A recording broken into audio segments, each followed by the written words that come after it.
Good morning, this is Newswire. I'm Dennis Asato.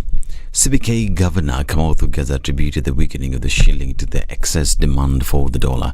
Appearing before the National Assembly's Committee on Finance and Planning, Thuga further said that for several years the economy has had an overvalued exchange rate. For several years now, we've had an overvalued exchange rate. In fact, if you go back 5-6 years ago, there was a raging debate as to whether the shilling exchange rate was overvalued. And at that time, the Bretton Woods institutions, the IMF, World Bank, felt that actually the exchange rate was overvalued by anywhere between 20 to 25%. And so I think we try to maintain a fairly artificially strong exchange rate, but also at the cost of loss of international reserves. So at one point, we had reserves of 5.5 months of import. Currently, we have 3.7 months of import cover. It's not sufficient to address any emergencies, but there has been that decline in the level of reserves, trying to defend perhaps an overvalued exchange rate.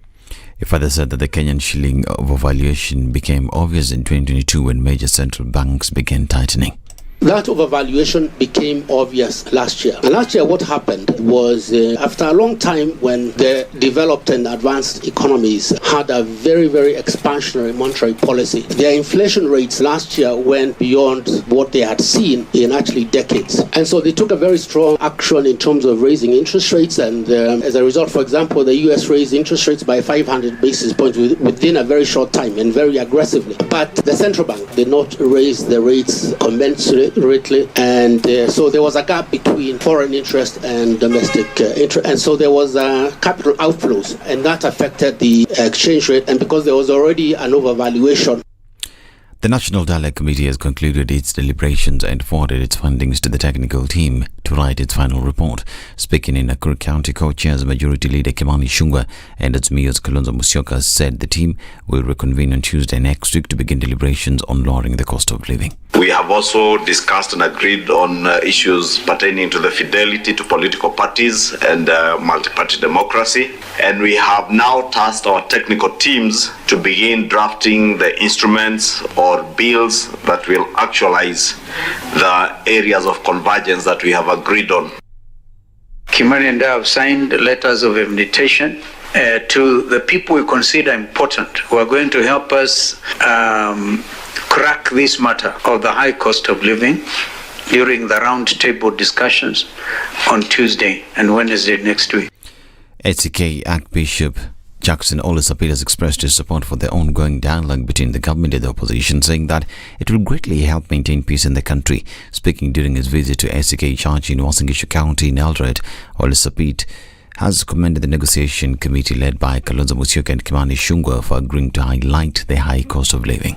The bipartisan team need more time, especially to discuss on the important subject of the high cost of living. It would have been a disaster if the bipartisan talks did not tackle the issue of high cost of living. It is already biting us. We need to curb wastage and make sure that even people who are traveling outside will be minimized. Sapit has said that religious leaders will continue to advise and criticize the government, dismissing claims that the leaders have been promoting the government instead of defending the rights of Kenyans. The church is not a competitor with the government, so we will not play the opposition role because that's not our role. Our role is complementary, and we have programs that complement what government efforts are. And even when we challenge or criticize, we don't criticize to bring our government down. We criticize to make it better. That's the difference between the opposition and the church. UK High Commissioner Neil Wigan has explained why the UK won't apologise to Kenya over the atrocities committed during the colonial period.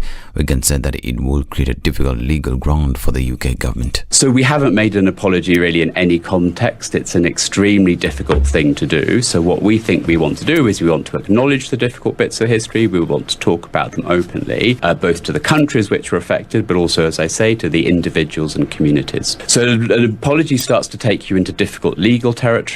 And so, as I say there, the settlement that we made was an out-of-court settlement, so it showed our sincerity and our desire and our openness about recognising that abuses had been committed. But that was the route that we chose and was accepted by the Mau Mau Veterans Association.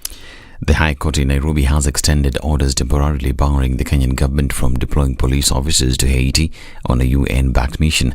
Judge Chacha Mwita issued the orders pending the hearing of a petition filed by Third Way Alliance leader Okoh and two others set for November 9th. In the case, Okoh argues that the planned deployment is unconstitutional as it's not backed by any law. This is Newswire. Dennis Aseda. Good morning.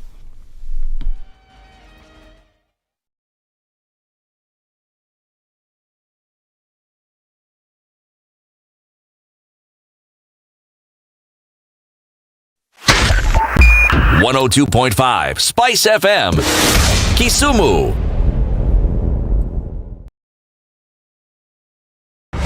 The following takes place from 6 a.m. to 10 a.m. every weekday on SpiceFM.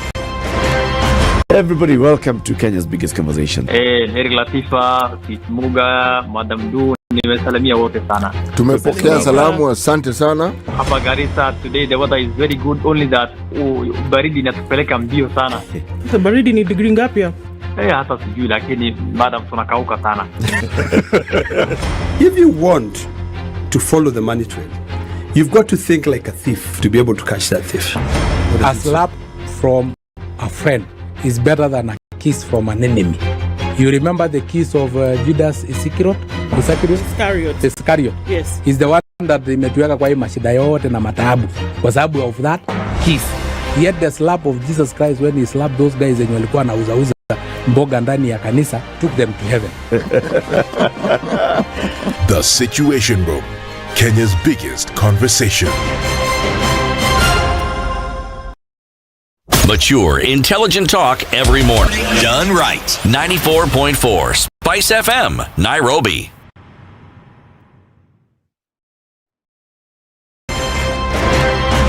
Good morning, and I love your show. Thank you. Having come from a Kikuyu radio background, I migrated to Spice because of the content. I was born in a slum, but somehow I got a break in life. So sometimes when you see the sweating coming out because of the passion and whatever it is, behind the noise, there are people. And we share the same umbilical cord. It shouldn't be like that. I am so disappointed. We used to tell Honorable Raila Amolo Odinga that he's doing politics of conmanship. And even President Uhuru Kenyatta, serikali hii ndio iko na conmanship ya hali ya juu. You cannot promise people that you reduce tax, then you double. In politics, there is the issue of trust.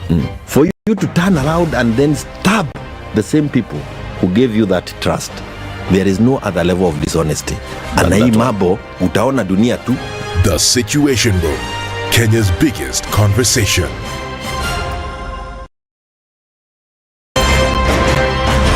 It's critical that people pay taxes. But then taxation has to have a limit. When you start overtaxing people beyond certain limit, then this is now we call robbery with violence. We are all struggling, but we don't show. If you're not doing well, shame on you. But you have to say, I'm broke and I'm struggling. We are not okay until everybody is okay. We are pretending to have political parties. Why don't we just be honest? And we say, these are the Luyas, these are the Kambas, these are the Kikuyus, and we find ourselves in Kenya. You know, with politics and leadership, no matter what you do, there will always be a complaint. There will always be the assumption that you're either stealing or you're not doing things right. As a leader, don't fear. If you know you're doing the right thing, you've thought about it, you've got an expert advice, do it, then understand later. This country, we don't need prayers. Prayers is between you and God. Good governance and thinkers who care about the country and not their stomach. That's what we need. Good morning and welcome to Wednesday, the middle of the week, and let's take a look at what's happening on the roads today. Movement here and there, we'll definitely see it pile up on the Thika Superhighway.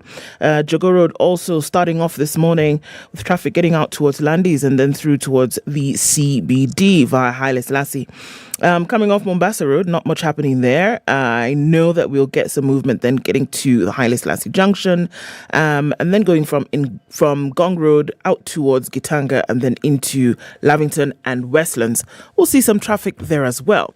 It's a wait and see kind of thing, and we'll be here for it. Let's know what's going on where you are. Let's talk on Spice FM, KE on X.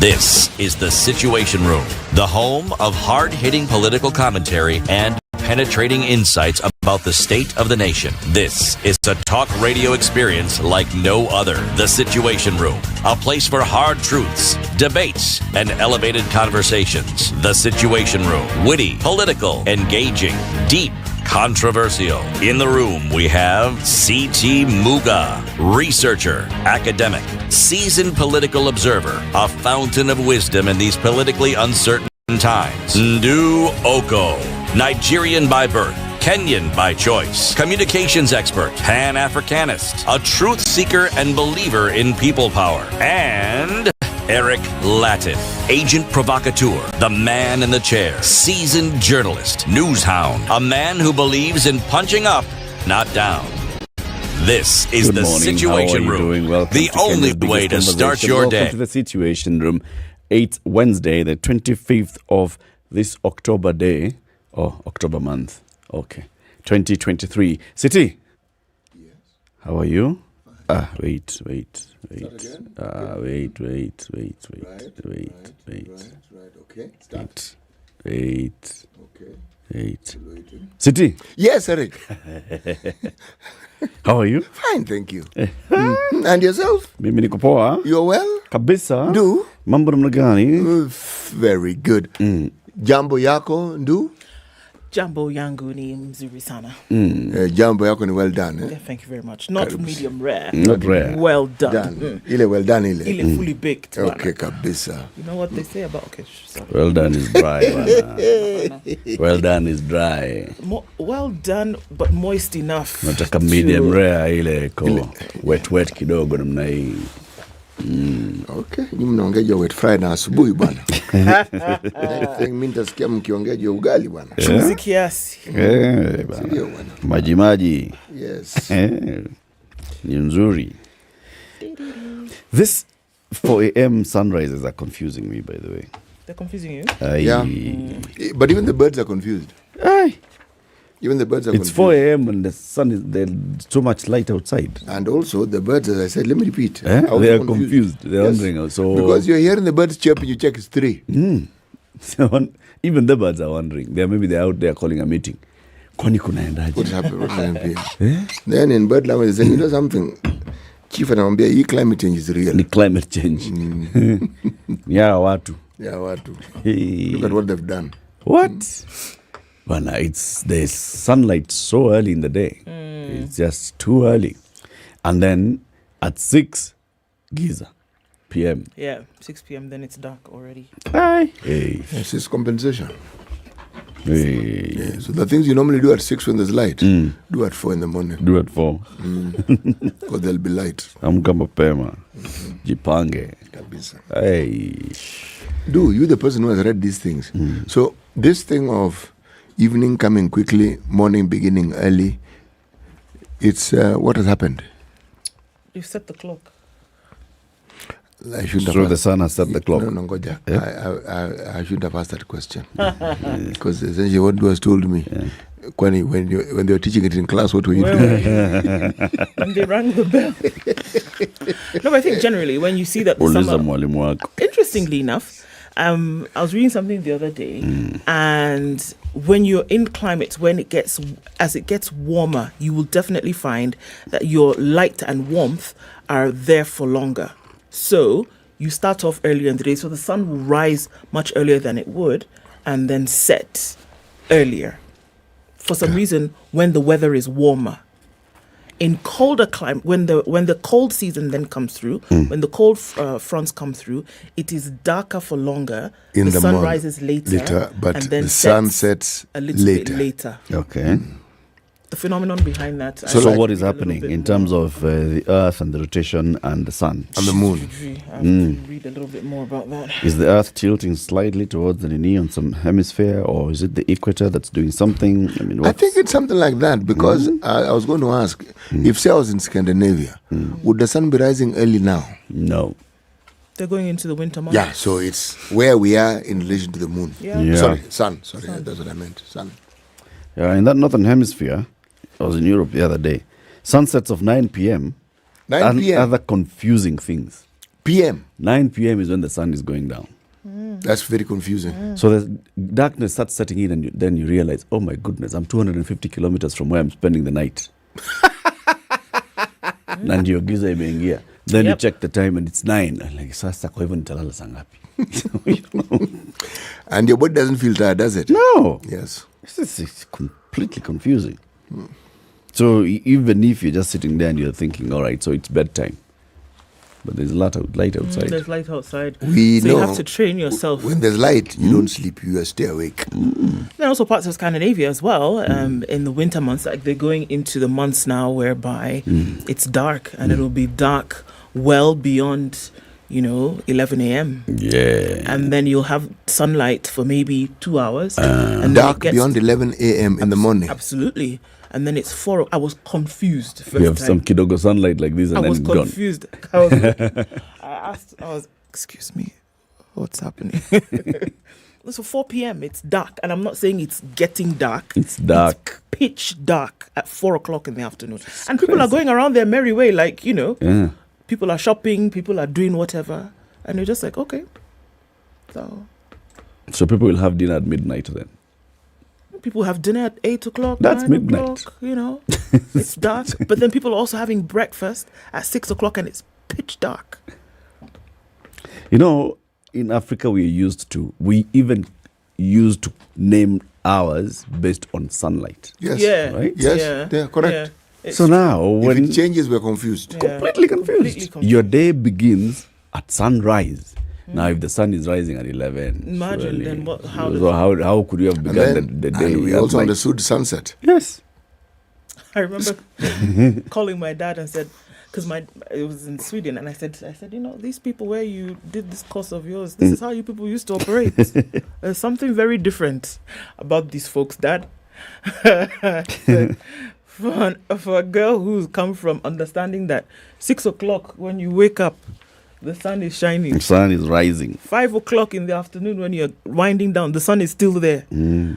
Then people are walking about at 9 o'clock. At night. In the morning, it's dark. People are going about their business. 4 o'clock in the afternoon, it's dark. And I'm wondering, but it's night. Look at the clock, it's 4. Surely. Yeah. Anyway, tutazoea.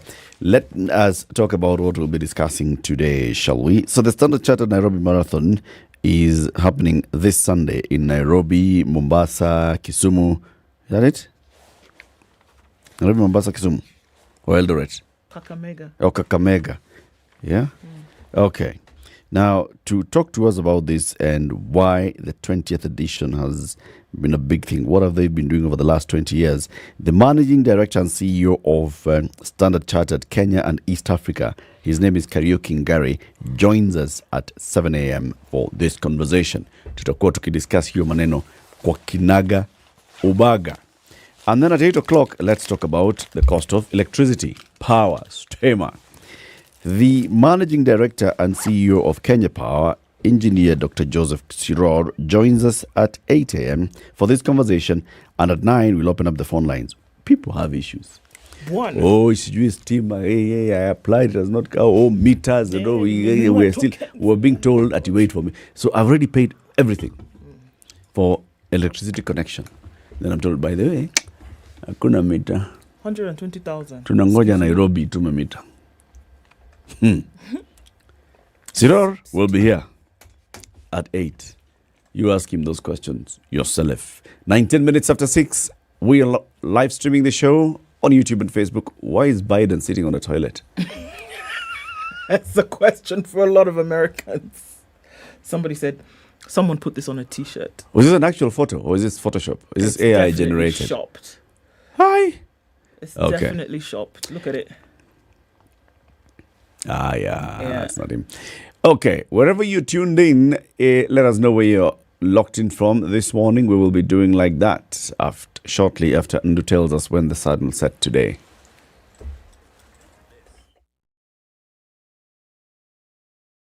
This is the Situation Room The only way to start It's your day. cloudy at 17 in Nairobi, highs of 26 and lows of 15, 13 and clear in Nakuru with highs of 25, 17 and cloudy conditions in Nyeri with highs of 26 and lows of 16, and we're looking into a partly cloudy Eldoret at 14 with highs of 25, 25 and mostly cloudy in Mombasa with highs of 31, and we'll see highs of 32 in a partly sunny Malindi, already sun's up at 25. 21 and cloudy in Kisumu with highs of 29, and we'll see highs of 28 in a partly cloudy Kakamega at 16.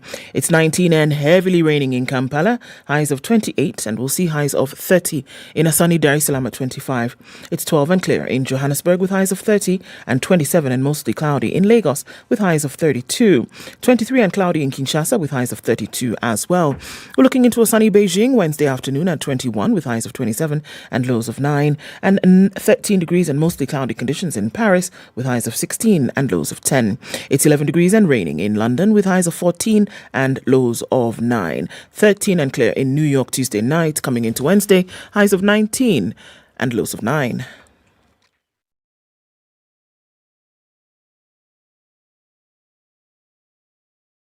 Mature, intelligent talk every morning.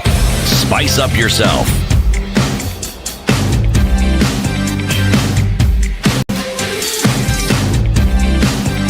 Mornings done right. 94.4 Spice FM, Nairobi. Don Salbo says the Mama Pima cooking oil industry launched in Dagoretti. Is that what it's called?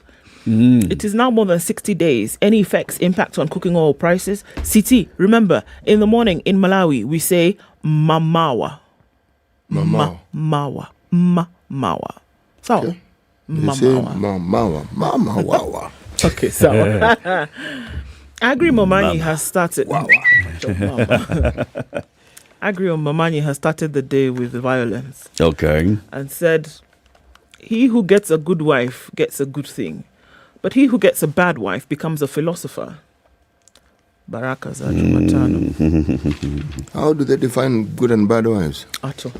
Wives are just wives. Just like that. Yep. Wives are good things. Yep. Good things. Good is in the eye of the beholder. Bad is also in the eye of the beholder. So, even as people talk about good, bad, good. Well, the person is just what they've always been. It's not as though they suddenly change. Actually, the second part of what Nani is saying is what? Who becomes a philosopher? The one with the bad wife. All right. Yay! Dun, dun, dun.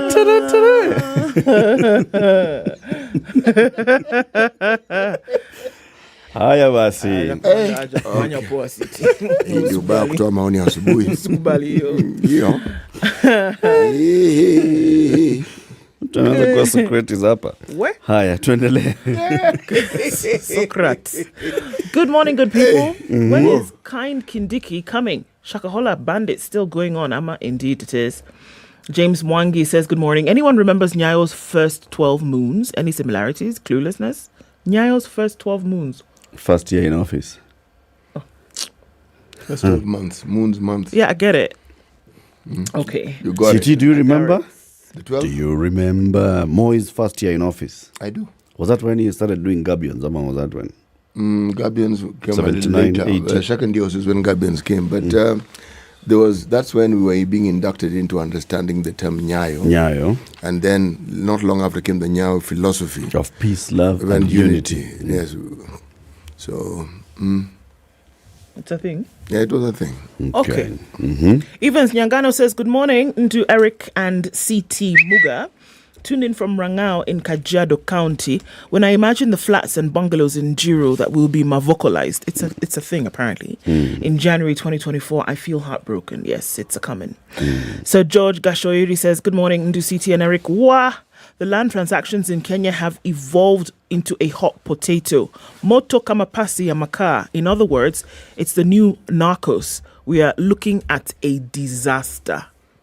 You know, the narrative about people learning to be more careful, people learning to take care of their interests, the way I hear it is the government will not do anything to help you. That's exactly what I hear.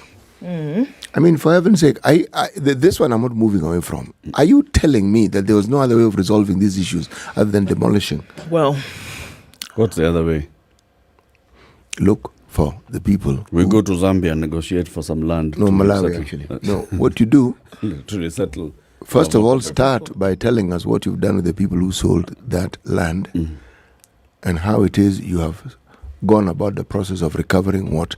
This thing of buyer beware and ni shauri yako. You know, this shauri yako attitude. It don't work. How is it going to work? Okay. Let's finish greeting these people first, City. Endelea. Yeah. City leo kuna maoni. Ni kama si amejama asubuhi na mapema. Alawi Abdul says good morning. He's tuned in from Qatar. Chris Adede says good morning. I'm tuned in from Utawala, listening to the three wise people. Asante sana. Alex Mnai says good morning, tuned in from Lusail in Qatar. Angor, good morning, my people. Greetings from the beautiful hills of Saboti, Trans Nzoia. Teresia Madheka, Justice Hamjambo, City Ndu, na Eric Sikunjema. Asante sana, Justice. In the next coming months, in my estimation, the dollar... Judge alituambia alienda wapi siku hizi? Judge ako huku Kambani. Ako pande hii? Yeah. Okay. No kio Kamba. Alitoka Nakuru. Nayu. And I mean, I'm stating the obvious. I understand. No kio Kamba. Yes, sir. I'm saying, okay, so she moved from Nakuru. Yeah, so you're telling yourself. So you and CT having a conversation. All right. According to Toti Bishop, in the next coming months, the dollar exchange rate will come down to 120. All right. Well, okay. There's such a thing as wishful thinking. Great. Dani Kabisa from Kitengela. Isaac Kipruto. Sikunjema huonekana asubuhi. It's true.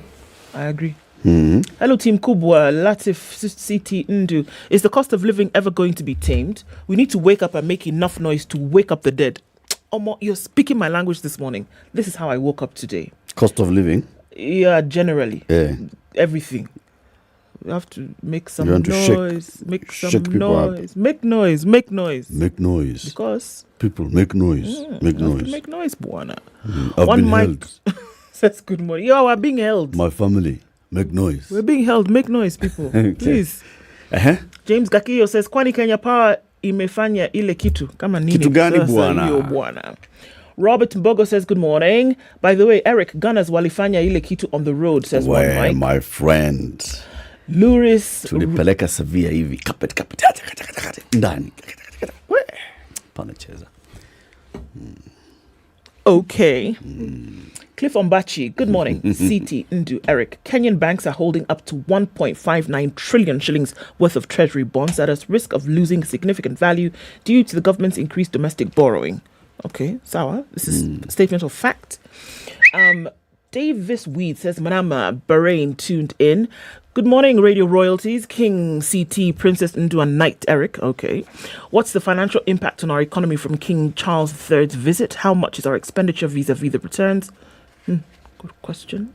Hopefully the government will not blame the darkness for what we see, indeed. Joe says, good morning from Seattle. My dad used to tell us the sun shouldn't wake before you and you shouldn't sleep before the sun. Now, sunrise is 4 a.m. and sets at 11. Si hiyo ingekuwa mateso. Indeed. Good morning, Team Kubwa, says Luca Biero. Street Mode says good morning. Stephen Bogo says he's locked in from Homa Bay. Douglas Oyola is in Kisumu. Triplets. They said we are triplets. Miss Gail. Brian Gesheo says he's commenting from his bedsitter. Okay. Bedsitter, myself, yeah. Street Mode is now saying that we're... In fact, I have to call you out, Street Mode. What's wrong? You said that we are egotistical. What does that mean? And you can read YouTube comments. And you can read YouTube comments. Statements of fact. Okay, he's just stating something. Okay, sawa. Moving on fact. Swiftly. Am I okay? I don't dispute any of those things. It is okay. I can read. You can read. I can read too. I got a big ego. Kibet Lagat says, good morning, Three Musketeers. Thanks for always keeping us informed. We are more enlightened with your company. Asante sana, guys. Yo, tini mzuri sana. City. Yes, please. Today is Wednesday, the third day of the Swahili proverb from Unguja. Unguja. Ukipenda boga, penda na walake. Ukipenda boga, si mboga. Boga. Boga. Penda na ua la lake. La. Yeah. Boga ni nini?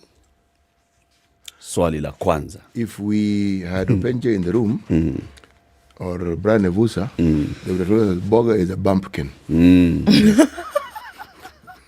Waluya wanajua Kiswahili sana. Yes, but the speakers of that language who came up with that particular word to describe, is it a fruit? Malenge. It's a vegetable. Malenge. Yes, pumpkin.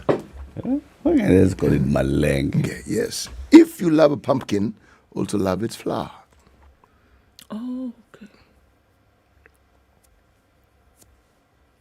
Why pumpkin? Why did they pick pumpkin? Why not anything else? The focus seems to be on the pumpkin. And the flower is an integral part of the pumpkin. I know, but why did they pick on the pumpkin? Very many other fruits, vegetables of that kind. Legumes, another. Yeah, also flower. So why did they pick on, why the pumpkin? Is there something about the pumpkin's flower that people would naturally not be? Do you know of any songs to? where that are sung in praise of the pumpkin? Malenge. Malenge. Have you heard? I was going to say malenge. Nakupenda malenge.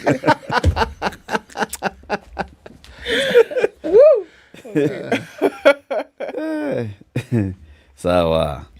Anyway, let's take a break. You're probably sawa.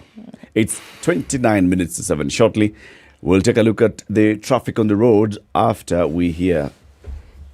No. Switch it. We'll take a look at the traffic and then we'll look And then afterwards. Thereafter. Yeah. Okay. Shortly thereafter, we look at the headlines. Thank you. Very good. Now we are aligned. Ukipenda boga, penda na ua lake. This is the Situation Room. The only way to start your day. All right. Let's see how this has changed in the last half hour or so. A little bit of traffic still on Jogo Road. Coming in from the Thika Superhighway, we're also going to see that build up into the CBD as well. Coming out of Westlands, you're looking good, at least for now. I don't think we'll have a lot of movement coming in from that direction. Not at this moment. Coming off Gong Road, it's getting through towards Gitanga and then out towards James Gishuru. That movement happening as well. Everywhere you look this morning, I think you'll be able to get through without too much of a hold up, and we're here for it. Let us know as this starts to build up. We're getting into the middle of the week. Schools closed today, tomorrow, so we'll probably see heightened traffic coming inbound and leaving the city as well. But we'll keep an eye on things. Help us out here to keep things moving. Let's talk on SpiceFM, KE on X.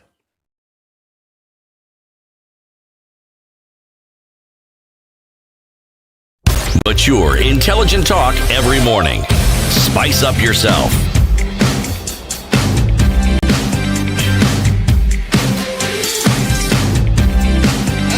Mornings done right. 94. Varsity fees shocker is what's on the front page of the Standard. So, you know how the Presidential Working Party on Education Reforms went through this whole hullabaloo for 6 months. They did the thing. And one of the things was, looking at how there would be pricing for universities and how this funding would how basically you would be able to fund university education. Yes. And they came about and there were categories: needy, very needy, much needy, more needy, things like that. Yeah. Now all of that has changed. And they said at one point everybody is going to have to pay some kind of fees. Okay. So we're going to even those that are vulnerable. Even those who are vulnerable and extremely vulnerable. Ooh. Now that has changed because we have to. Everybody has We're to. always contribute. heading in this direction. We're going to come here anyway. We were going to head in that direction. Yes. I'll give you the details of it in a bit. A widower is saying now that they are going to fight for men to inherit spouses' property. You understand? He says it's necessary. It cannot just be the woman who is receiving. You have to like that. Why youth are getting hooked on e-cigarettes. It's a big issue. Schools having problems. E-cigarettes known as many things. Weak shilling inflicts 32 billion shilling loss on KQ. My God, that hurts. feeling it inside. Just like a shilling dropping to like this. Like imagine if you owed 1 billion shillings and you were supposed to pay that, and then the dollar changed from today to tomorrow, 151 to 152. That's it. Do you know how much that is? It's a lot of money. Yeah. Bid to raise school fees is also on the front page of The Nation. Tough times, parents have been warned to prepare to dig deeper into their pockets to keep their children in class next term, with head teachers blaming the current high cost of living for pushing up food prices and escalating overhead costs. Public institution managers are also accusing the government of failing to release full capitation amounts. We know this. Sing song we've been singing for a minute. We do not have third term capitation anywhere. As we speak, the term ends today. 25th of October. Not a shilling has been sent? For third term. No, please. Still waiting for third term money. The money that was sent last time. Tutatuma. Meanwhile, in 2 months, term 1 for the next year begins. You just be knowing where we are. And in addition to all of this, they've told you in October that come next term, we have no choice but to raise school fees. Everything is just becoming more School and heads more. are saying, skiza, serikali ifanye ile vile inafaa kufanya, so wewe utafanya hivyo. Yeah, even ndio itakuwa. There's a cross, and splayed on it is Meru Governor Mwangaza. And apparently, this is not the first time she's been on this cross. She's on it again. Rival camps in the proposed impeachment of Meru Governor Kawira Mwangaza are engaged in behind-the-scenes lobbying to bolster their positions ahead of a vote slated for later today at the Assembly. Ward representatives are set to hear Governor Mwangaza's defence this morning. The county boss has been accused of gross violation on the Constitution, gross misconduct and abuse of office. One person here. Serious. Felix Koske said a number of things. But one of the things he said is that you people, honestly, you're failing me. You're not performing up to scratch. And I don't like it. In addition to that... He's head of public service. Public service, yes, he is. Okay. And he said, the way you guys, we are not getting maximum output for what we have put in. And you guys really need to pull up your socks. About that has been put in again? What has been We've put given in? you jobs, everything that you need, you have. Resources have been applied, you've been facilitated. What more do you want? I still don't understand what he's saying. What do you mean? He says you're not working to your full public potential. service is not basically just... It's not delivering. Not delivering what? But the service. to the public. This is in the country of Kenya? Yesterday he had a thing or two to say. He was not happy. What? Was that a pep talk or did he have statistics? It's not the first time he said it, actually. Yeah. Just about a month ago, he made the same... I've heard all that. Yeah. But statistics to prove what he's saying, or he was just one of these off-the-cuff discussions that a boss has with his underlings. What is it? Sasa. He was telling them the truth. Which Them truth? that they're not working. They're working. One. In the meantime, these same civil servants, they have until December 31st to declare their wealth. So lifestyle audit, you people. Why is it until December 31st? This is something they should be doing periodically. See, now this is the next period ends 31st. What? They're being given a waiver, like the way the county gives people waiver on land rates. City, why are you angry? What's wrong? I'm merely asking the question. Because What are you asking, City? Because I don't understand what the head of the public service is talking about. I've just given you the See, headline. she'll read the I'll story. tell you the story. Don't worry. It's coming. The story is coming. But for now, that's what the headlines look like. On the back page of The Nation, we are being told that there are radical plans to do what? To boost healthcare in NHIF changes, outsourcing the things that were And told. who's saying that? Sorry? Who's saying that? NHIF. No. Who's making that statement on behalf of NHIF? It's NHIF, lawmakers, members of parliament, people such things. Committees, health committee, Director General of the Public Procurement Regulatory Authority, those people. Tuko wengi. Tuendelee. Umaliza? Eh. Okay, the Business Daily. Ruto eyes billions in Saudi Arabia carbon credit deals. Ruto is in Saudi Arabia. Yesterday he was there. He met with MBS, Mohammed bin Salman, the Crown Prince, the man who's running the kingdom, and among others. So they have very many conversations. It's a future investments conference that's been organized by Saudi Arabia. Saudi Arabia is making some big boss moves. Higher. Anyway, The other headline here, shocker. Thuge, Kenya is paying the price for overvalued shilling. So there's an admission by the current central bank governor that the previous central bank was shoring the shilling unnecessarily. This admission that the currency has been overvalued as the country fought to maintain an artificial strong exchange rate is sending shockwaves across the financial market as the regulator waits for the shilling to find its true value. Basically what he's saying, Thuge, is that, previously, this shilling, we were trying to protect it against market shocks. We were not allowing the market to value our shilling. And now, basically, we hid the true value of the shilling by up to 25%. So sasa vile tuliingia sisi tumeachilia kaende. Hid it for what reason, according to them? Huh? They don't know the reason why it was done. Why? No, They just realized that it was hidden. And the evidence of this hiding is what exactly? The thing that we need to look at to understand that it was hidden, and now that it's come out of our hiding. What is it? That's what they were doing, the games that they play as the central bank and the banks. It's part of the central bank's role to do precisely what it is that he's saying. Yes. Central Bank is of Kenya, ECBK, it's Kenya. And their job is to look after our interests. Now, he's saying that they looked after our interests by giving a false impression that the shilling was actually stronger than it actually was. Yeah. That's what it wasn't an official monetary policy that we are protecting the shilling. You see, like China has an official policy. Us guys, we are capping our exchange rate. All right? This is the value of the RMB. Forget it. You guys can go and say whatever you want to say. This is the value. And they have enough forex reserves to dictate that.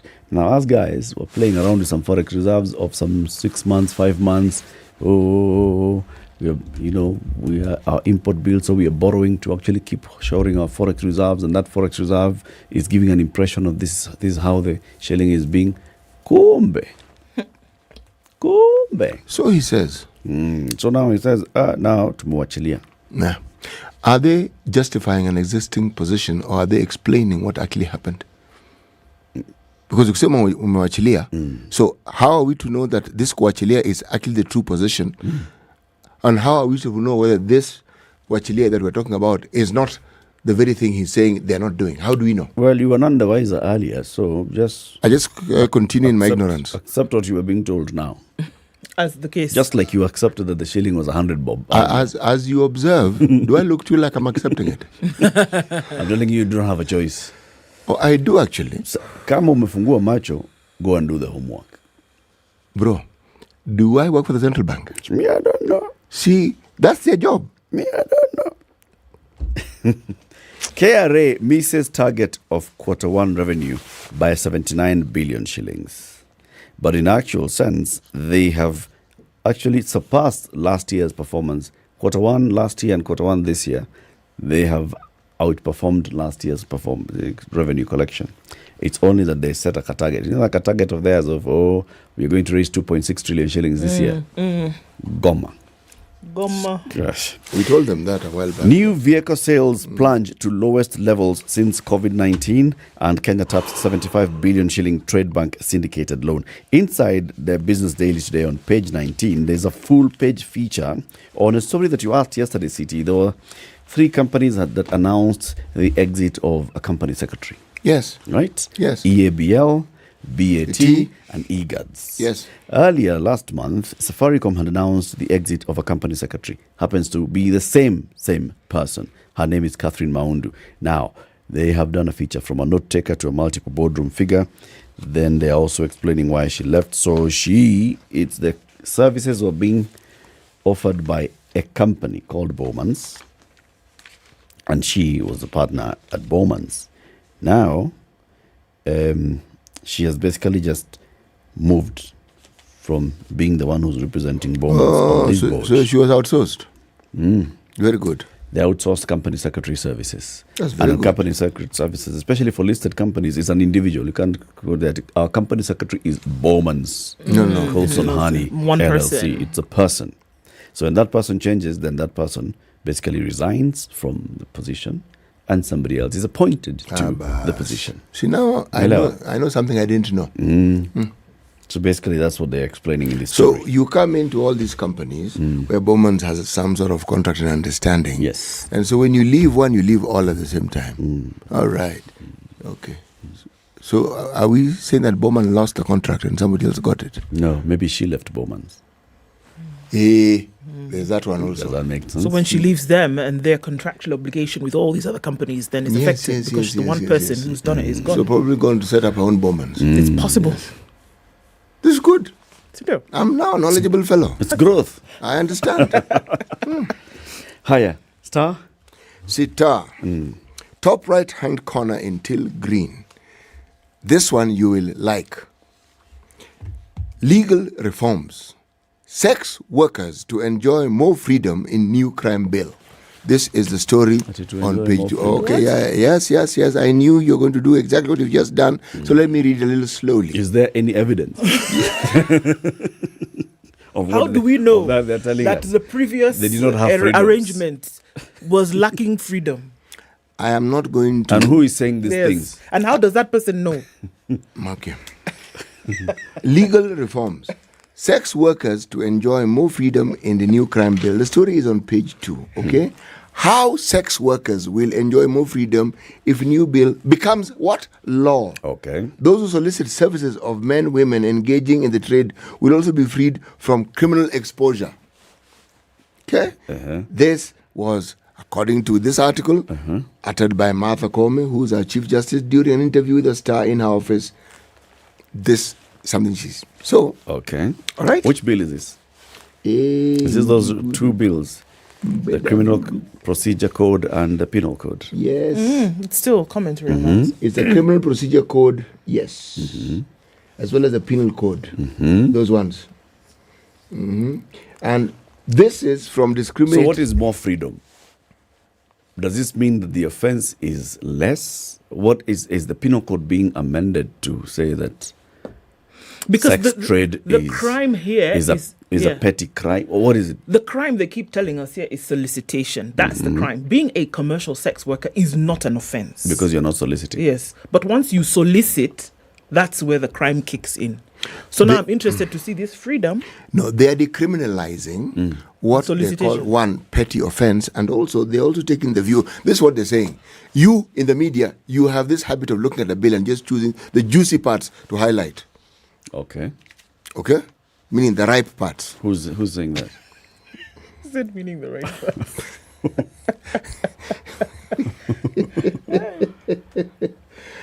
Anyway, Hussein Khalid, the executive director of Haki Africa, said the proposal of decriminalizing sex work was a welcome move because it stopped police officers from harassing, extorting citizens engaged in the trade. After all, he said, the bill is decriminalizing acts done in private space by two consenting individuals.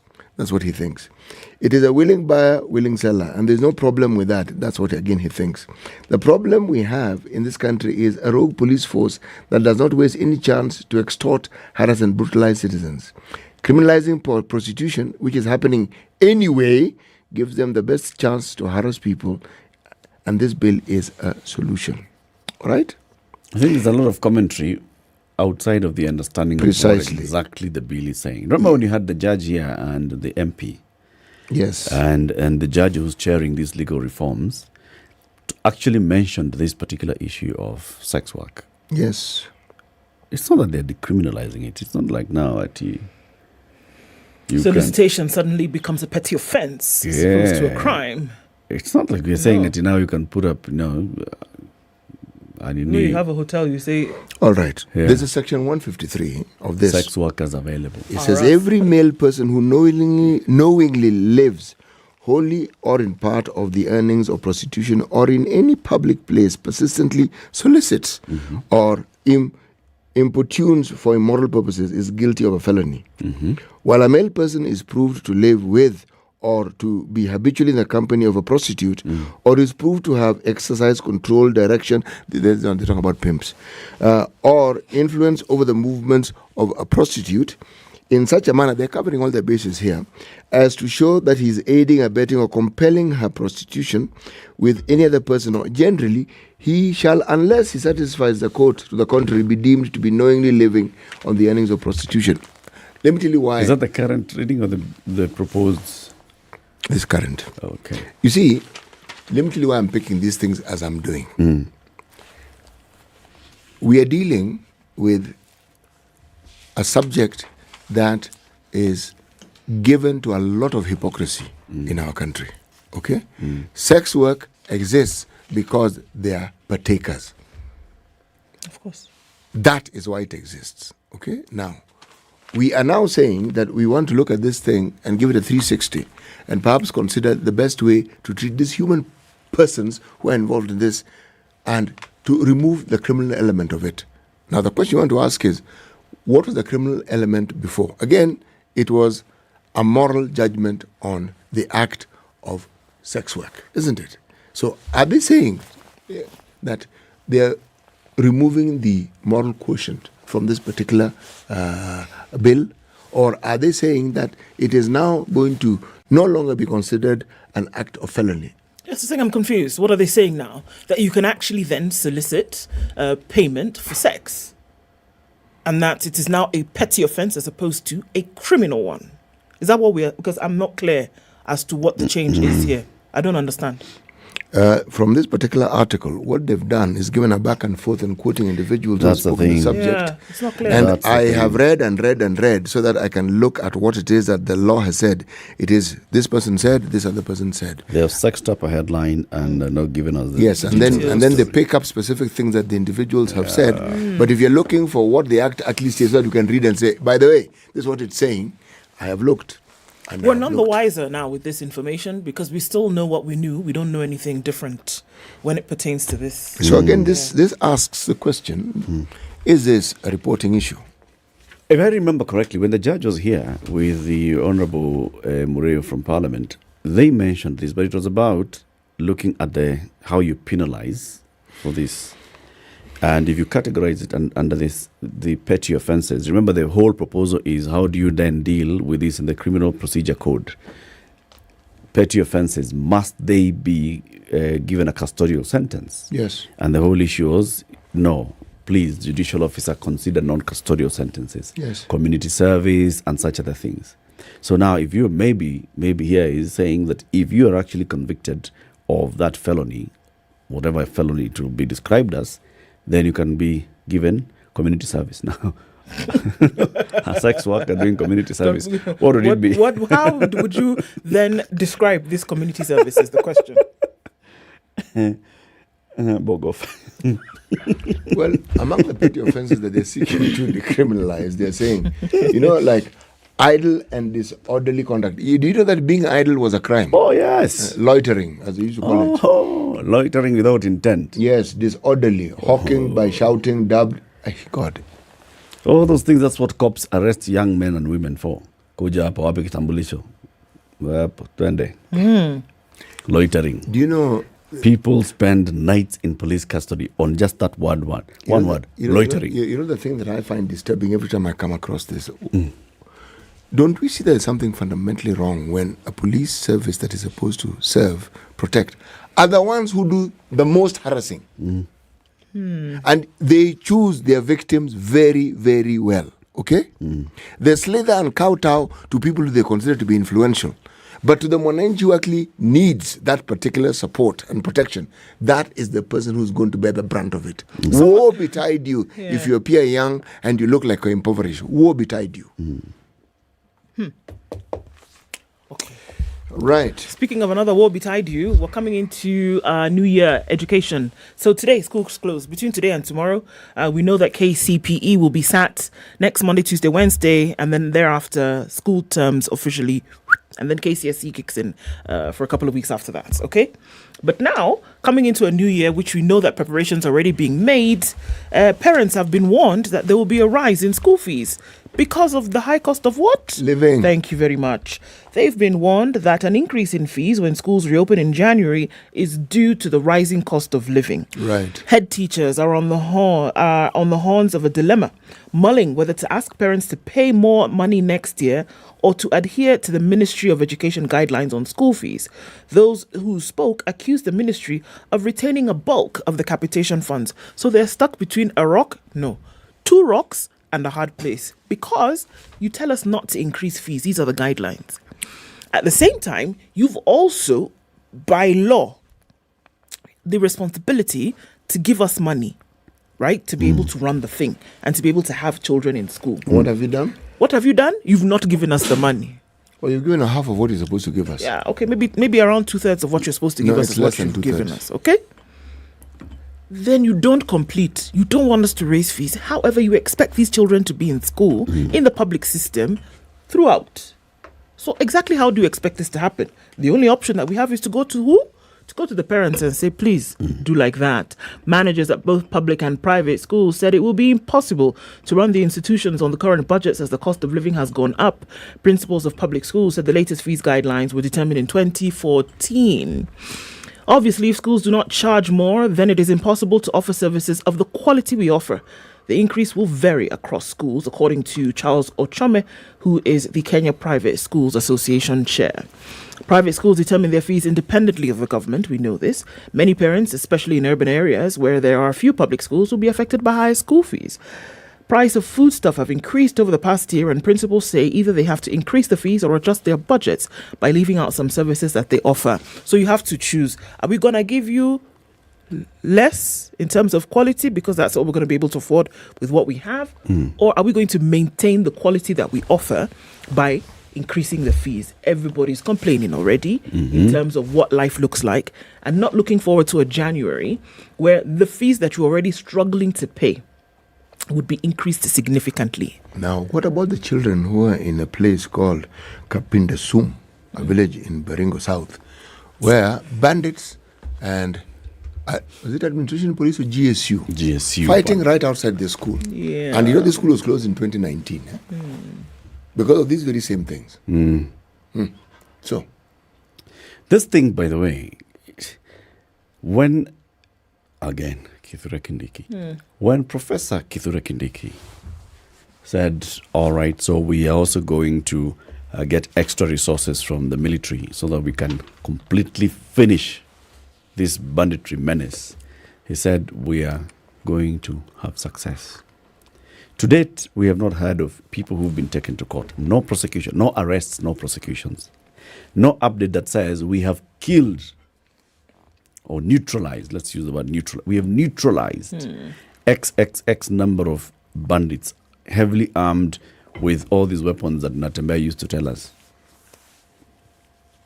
Those who killed our police officers, we've actually identified who they are through our intelligence, and this and the other, and we have basically neutralized them, or we've arrested them when we're taking them to court. Nothing of the sort. What is this operation that's been going on in the north of the country? I don't know. In these 6 counties. I don't understand. If bandits can actually so brazenly see this, GSU. And by the way, it's broad daylight. And it is GSU. At the GSU, Mumagoja operation. Haya, tufanye. Pop up. Outside the school. Outside the school. Imagine. We were told actually, then we said later actually it didn't really happen. Are you kidding? People can't see. It happened. This thing is crazy. Although now the other question is, so how did you end up with cameras rolling inside the school? At that time, to be able to film that this was happening. What was happening? Was it staged? One must ask. What was going on? All right, fire blanks at each other. Okay? Let's show that this thing is happening. And so, to what end? To show that we are weak? To show that we are not winning this war? What are we doing? Because clearly, this thing, somebody understood, somebody planned. However you want to interpret it, it was planned. Whether the bandits planned it, GSU planned it, whoever. Somebody planned something. This thing was planned. Yeah. Yes. What are they after? No. Apana. Anyway, by the way, that matter of the jobs in Wasingishu, Not ended. CS, Chelugui, and Mandago linked to jobs scandal, just so that you understand. They're being linked now. Yep, They've been linked. Jobless youth sold property to secure work abroad. You thought it was safe to get out of the water. Chelugui was Labour Minister then? Yep, he was. And Mandago was the governor then? Yes, he was. Okay. Kaende. Keep it here for more. It's 7 a.m.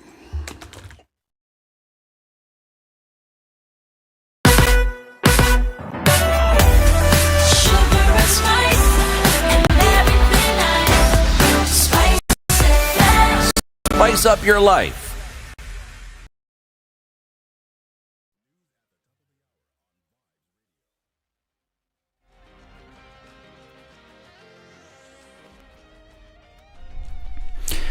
Good morning, this is Newswire. Dennis Aseto. Azimio will today note the fate of its proposed changes regarding the deputy minority whip seat.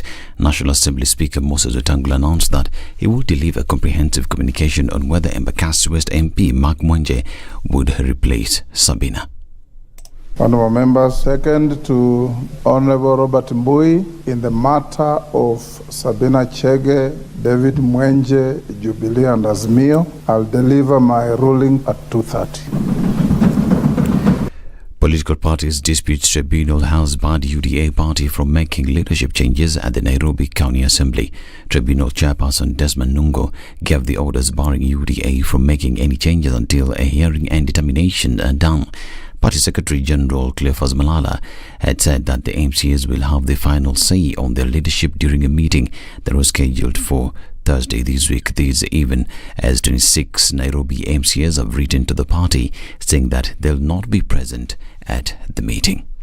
Now, Tourism and Wildlife Cabinet Secretary Alfred Mutua says that the government has prioritized the fencing of all national parks and sanctuaries as a way of minimizing human-wildlife conflict. Mutua said that the national government, in conjunction with Makueni, had started fencing the Ngai Ndaithia Conservancy. Hii shida ya human wildlife conflict ni shida ambayo imesumbua Kenya na Wakenya kwa muda mrefu sana. Ni shida ambayo imeongezeka sana kwa sababu hii shida ya ukame wakati wa climate change miaka mitatu iliyopita. Wanyama wametoka kwa pori, wamekuja wamezunguka, na katika ile mahusiano yetu na wanyama, wananchi wameumia, mimea imeumia na watu wengine pia wameweza kuuawa. Hii ni shida lazima sasa hii wizara ya utalii na mambo ya wanyamapori tushughulikie. Ethics and work culture in the public service has worsened to unacceptable levels. Chief of Staff and Head of Public Service Felix Kosgei says adherence to working hours, dress code, official language, codes of conduct and norms and standards is extremely poor. He adds that the public service workers failed to perform their duties as they were busy attending seminars. We have what we call career trainees. Somebody moving from one training to another one. He's changing his clothes in the airports, moving to Geneva. Tomorrow he's in Canada. The next day he's going to South Africa. When he arrives home, he's rushing to Mombasa. A career trainee who attend every training, seminar or conference. They even repeat, they even go to those that have already been attended. Then you ask yourself, is officer, do we really need that position in that institution? And when it comes to drawing a CV, he will say he's 15 years experience, and yet in those 15 years, he has really worked for 2 years. The other 13, he's been moving around in seminars, conferences. Now, the High Court in Nairobi has extended orders temporarily barring the Kenyan government from deploying officers to Haiti to a UN-backed mission. Judge Chacha Mwita issued the orders pending the hearing of a petition filed by Third Way Alliance leader Okoh and two others set for November 9th. In the case, Okoh argues that the planned deployment is unconstitutional and it's not backed by any law. Now, King Charles III's visit to Kenya will see him meet President William Ruto, attend a St. Barquin and meet Kenyan Marines training with the UK Royal Marines. Now, the trip is expected to celebrate and drive forward the UK's partnership with Kenya, with the UK government being committed to ensuring Kenya sees the UK as a partner. This is Newswire. I'm Dennis Aseto. Good morning.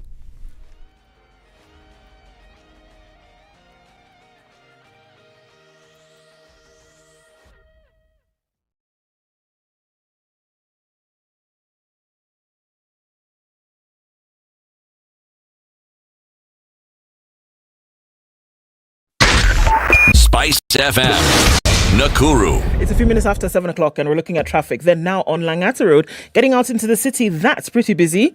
Connecting with what's coming off Mombasa Road as well, right around Capital Centre. You head out towards the Nyeri Stadium roundabout. So that's pretty busy from what we see. All right, looking into this whole Lavington area, coming in from Gitanga Road, touching in from Naivasha Road. That's busy going towards James Gishuru and then spilling over towards Wayaki Way. Extremely busy right about now. The Thika Superhighway is not doing too badly, but we're looking at a bumper-to-bumper situation coming in from Survey out towards the Pangani Underpass, and it's busy on Limuru Road as well right about now. And we're looking at Kiambu Road also starting to build up. All right, let's look on the eastern side where there is movement coming in from Manyanja as well as Kangunda Road, and we're looking at Juja Road busy as well. Keep an eye on things and see how Wednesday morning opens up, getting closer to traffic hour. Talk to us on SpiceFM, KE on X, and let's keep things moving this morning.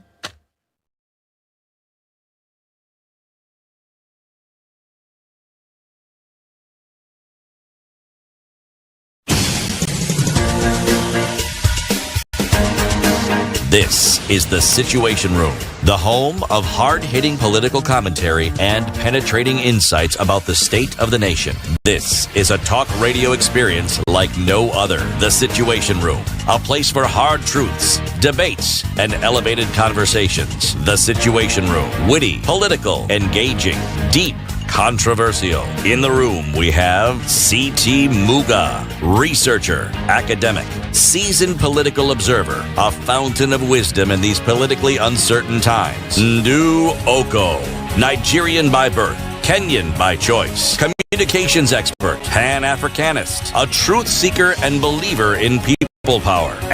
And Eric Latiff, agent provocateur, the man in the chair, seasoned journalist, news hound, a man who believes in punching up, not down. It's 6 minutes after 7. Good morning and welcome to the second hour of Kenya's biggest conversation. This is a Situation Room on SpiceFM, now on KTN Home, on YouTube and on Facebook.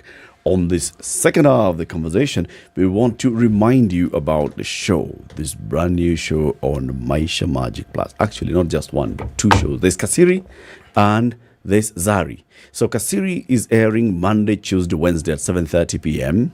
And there's Zari that's airing at 8:30 p.m. Monday, Tuesday, Wednesday, Thursday, Friday on Maisha Magic Plus. You can catch Maisha Magic Plus on DSTV channel 163 and GoTV channel 3. You can actually catch up if you miss an episode and you'd like to catch up. You can do that. You can catch up on GoTV, on DSTV, and you can also get to watch them wherever you are. Just dial *423# or download my DSTV or my GoTV app to get or to stay connected. We've also been talking about something that's happening, the 20th edition of the Standard Chartered Nairobi Marathon. It takes place on Sunday. The day is here. In less than 4 days, that happens. And a little bird whispered into my ear this morning that it is okay. You have out-registered yourselves. You've done well. Now we want to come and run on the 29th. Yes. Yes. To talk about now that running on the 29th and also the virtual run this year, we are joined by Kariuki Ngari. Kariuki is the MD and CEO for Standard Chartered Kenya and East Africa. He's here alongside Peter Getao, who is the chairman of the local organizing committee of the Standard Chartered Nairobi Marathon. Good morning, gentlemen.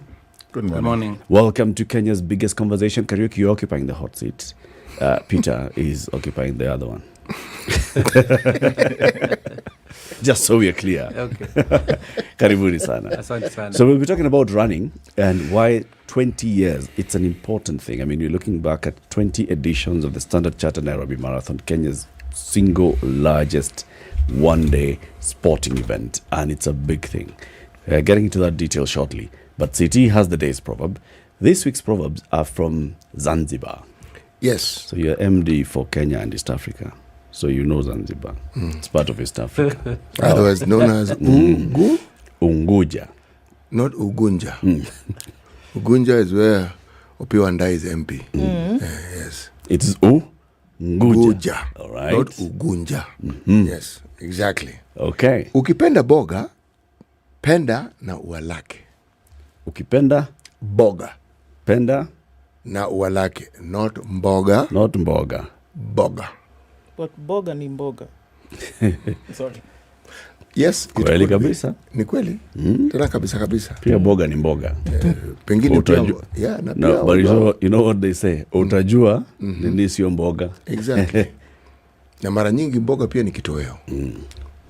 You know what mboga is? What boga is? Karaoke. I think I know. What is it? Cabbage. Sio. Yeah, in a bus. Okay. Sawa, right? No, sawa kabisa. Peter, what is boga? I know mboga, but I don't know what boga is. I knew it was a trick question. No. Some hint here, City. It grows near the ground. So it grows at least. It's a creeper. It's a creeper. At least it grows. It's green. Oval in shape. Sometimes round. Sometimes, yes, cylindrical. Many times people are told their head looks like it. And the word that is normally used to describe it begins with an M. Sometimes you're told not to be carried like it. Ma. Usinibebe ma. Le. Okay. Bas. Malenge. Malenge is boga. Good. I've learned something new today. Yes. If you love a pumpkin, also love its flower. That is what the proverb is. That's what the proverb into is English. What do you think this proverb is saying, Karaoke? If you love a pumpkin? Pumpkin, love also its flower. I think it means that if you like the vegetable, if you dry it and make whatever comes out of it, also love it as well.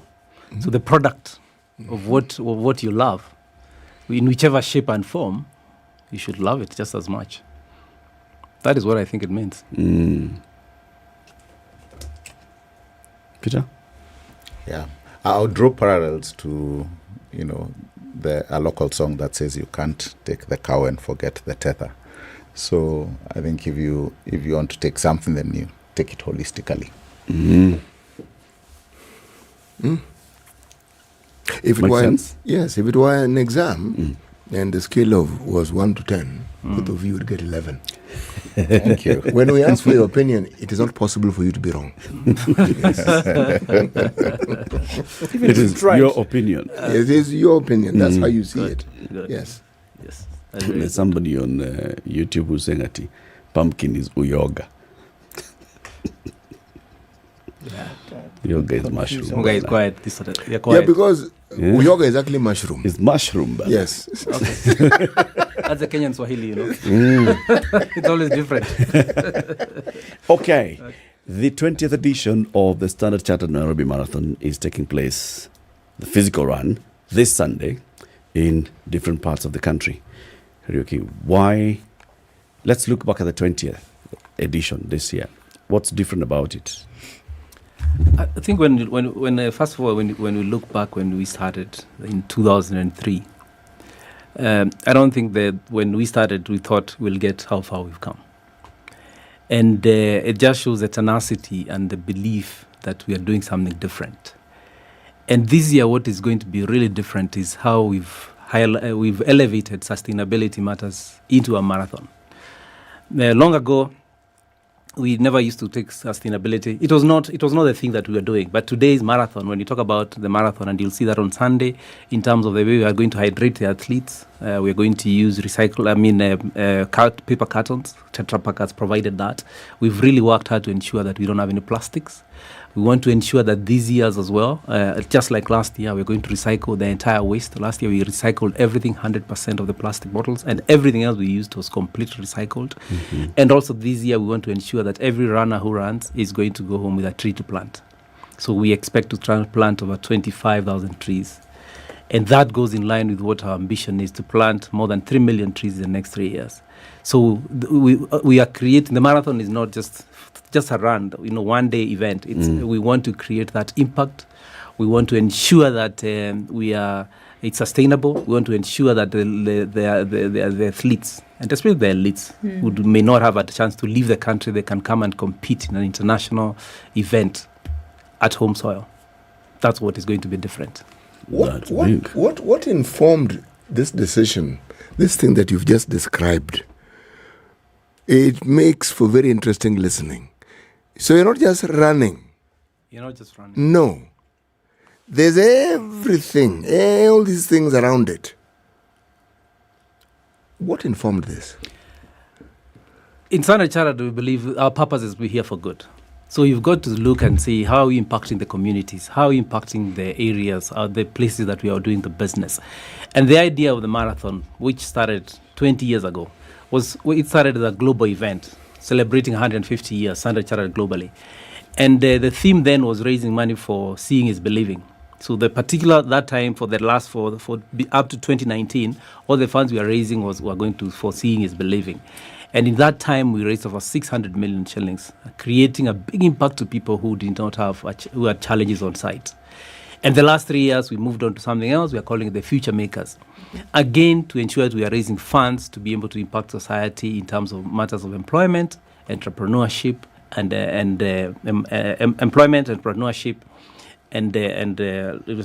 so we look at this and say,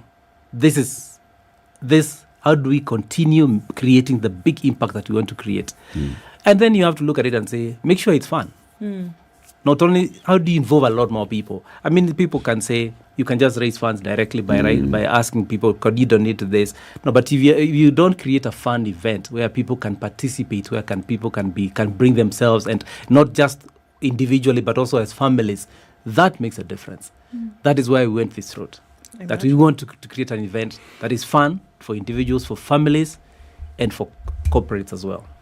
For sure, when you see something that has happened over 20 years, obviously there's longevity and there's impact that has been created. Can you walk us through some of the impact that we've seen? Actual seeing that, we talk about seeing is believing, and the different people who've been impacted by as a result of the marathon. What are some of those success stories that we saw over the years that have actually shown the impact that this event has had? Yeah, I can pick a few that have really been, when you look at the history and you read the stories, it's really impactful. There's one young girl, I think her name was Christine, who had a challenge with eyesight, and at 3 years when we were in this program, we came across her. And we managed to sponsorship for her to get an eye operation at Kikuyu Eye Center. And for the first time in 3 years, she saw her mother. I mean, that was very emotional for all of us. She went through the process of operation, and then obviously, after that, your eyes are covered, and then after everything, she had healed, and there's mother, and she looked at the mother for the first time in 3 years. And you look at that, you say, that's the impact we are creating. We've created impacts where there's another gentleman who was born blind, went all the way to the university. We came across, he was he introduced to us. He went through an operation, full sight restored. He's a pilot today. So that's really life-changing events. So when you look at some of these things, and then there's a lot of other events that we've organized. A few we've organized, whether it's the preventive care. How do you help some of the communities, some of the counties that have challenges with cataracts? So you're able to go and educate them on how they can avoid that. How can they manage the eyes? And that has a big impact. When you raise 600 million, it creates a very, very big impact. When you look at the future makers now, in just the last 3 years, when you look at some of the impacts you're creating with the girls, because we have a program called the Gold Girls, which we fund through the future makers. Again, you're looking at people who do not have the confidence, especially from the disadvantaged areas, bringing those girls and educating them through sports, how to be more confident about themselves, how to live a more purposeful life, taking through training program for entrepreneurship, and then seeing them launching businesses. That is impactful. Because once you see somebody, you've taken them through the training, then they launch their own businesses, you've changed their lives forever. Absolutely. Yeah. Peter, let's look back at those 20 years, right? In terms of participation and interest in the Standard Chartered Nairobi Marathon, if you look back at the first one 20 years ago and the kind of registration that you've seen this year, how's that curve looking like? Have there been bumps? Is it a sine wave? There's some years where people feel like run too much, buona. Yeah. And then sometimes people feel, okay, maybe this time. Yeah. Yeah, I think it was steady in the beginning. We started with less than 1,000 runners in our first race. Within 3 years, we were at 4,000, and we've hit highs of 19,000. So over the last 20 years, there's been that growth. has it been bumpy? We've had some bumps along the way, and I think it goes to the resilience of the race. In 2013, our race in October was a month after Westgate, so there was a lot of concerns about safety, and the security agencies came in and provided that assurance to the public. In 2017, we had to change the date because it clashed with the second presidential election. And our biggest challenge was 2020 with COVID. And we did not have a race that year. But we pivoted. We thought, why don't we spend some time with athletes and train them on how they can use the finances they get for the races, and the virtual concept came in. So we moved into that. So come 2023 this year, registration stands at just over 21,600. We closed registration. We were determined to close registration early because it gives us a chance to go through the data, identify elite athletes, make sure that the experience for elite athletes, is towards international standards. And we're grateful. I think when we reopened post-COVID last year, 2022, because 2021 was a small race because of restrictions, we saw people coming back. And part of it, I think, is we've all seen, and I can see you guys look fitter than the last time we met, right? Yeah. So we've all seen people taking help. Yes. Fitter is a key word. So people are more keen on matters health. So more interest. Shifts. So there's been some interesting shifts. So originally, a lot of interest was in the 5K, 10K. But you can see the growth of the 21K, the 42K over time. People are actually moving into those longer races. People are moving into the longer races. People are moving. I know a friend of mine, Tony Maina, who told me he's actually been working towards the 21 kilometer, and he's like, it's a tough one, but I'm going to brace it and run it. I said, what is it that would motivate some people to move into this? Is it that you're challenging yourself? Is it that you've seen others doing it, so you're thinking, well, why not? I believe you challenge yourself. You challenge yourself. You look at it and look, you've been running 10. When you start training for 10, then 10 starts getting easy. And then you just say, let me try the 21. Then you find, you can do 21. Then before you know it, you're doing the 42. And the route, the way we are going, in the not so distant future, we will probably not be having the 10 anymore. We'll just be doing 21 and 42, because the status we want to have for the marathon, the World Athletic Label, and some of the conversations we're having is that's the route that we have to go, because we really want in the next 20 years that people will be sitting in the studio. I hope they'll not be talking about 10, 5 and 10. They'll be talking about an international marathon that is run in Africa. Being one of the majors. Yeah, we want the majors now. So when you start talking about the majors, you have to start preparing for it. You have to start preparing for it. And that's why I was very excited when this time we closed on time. We've never closed on time. I've always debated with Peter.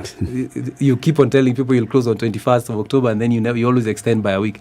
So this time we closed on time.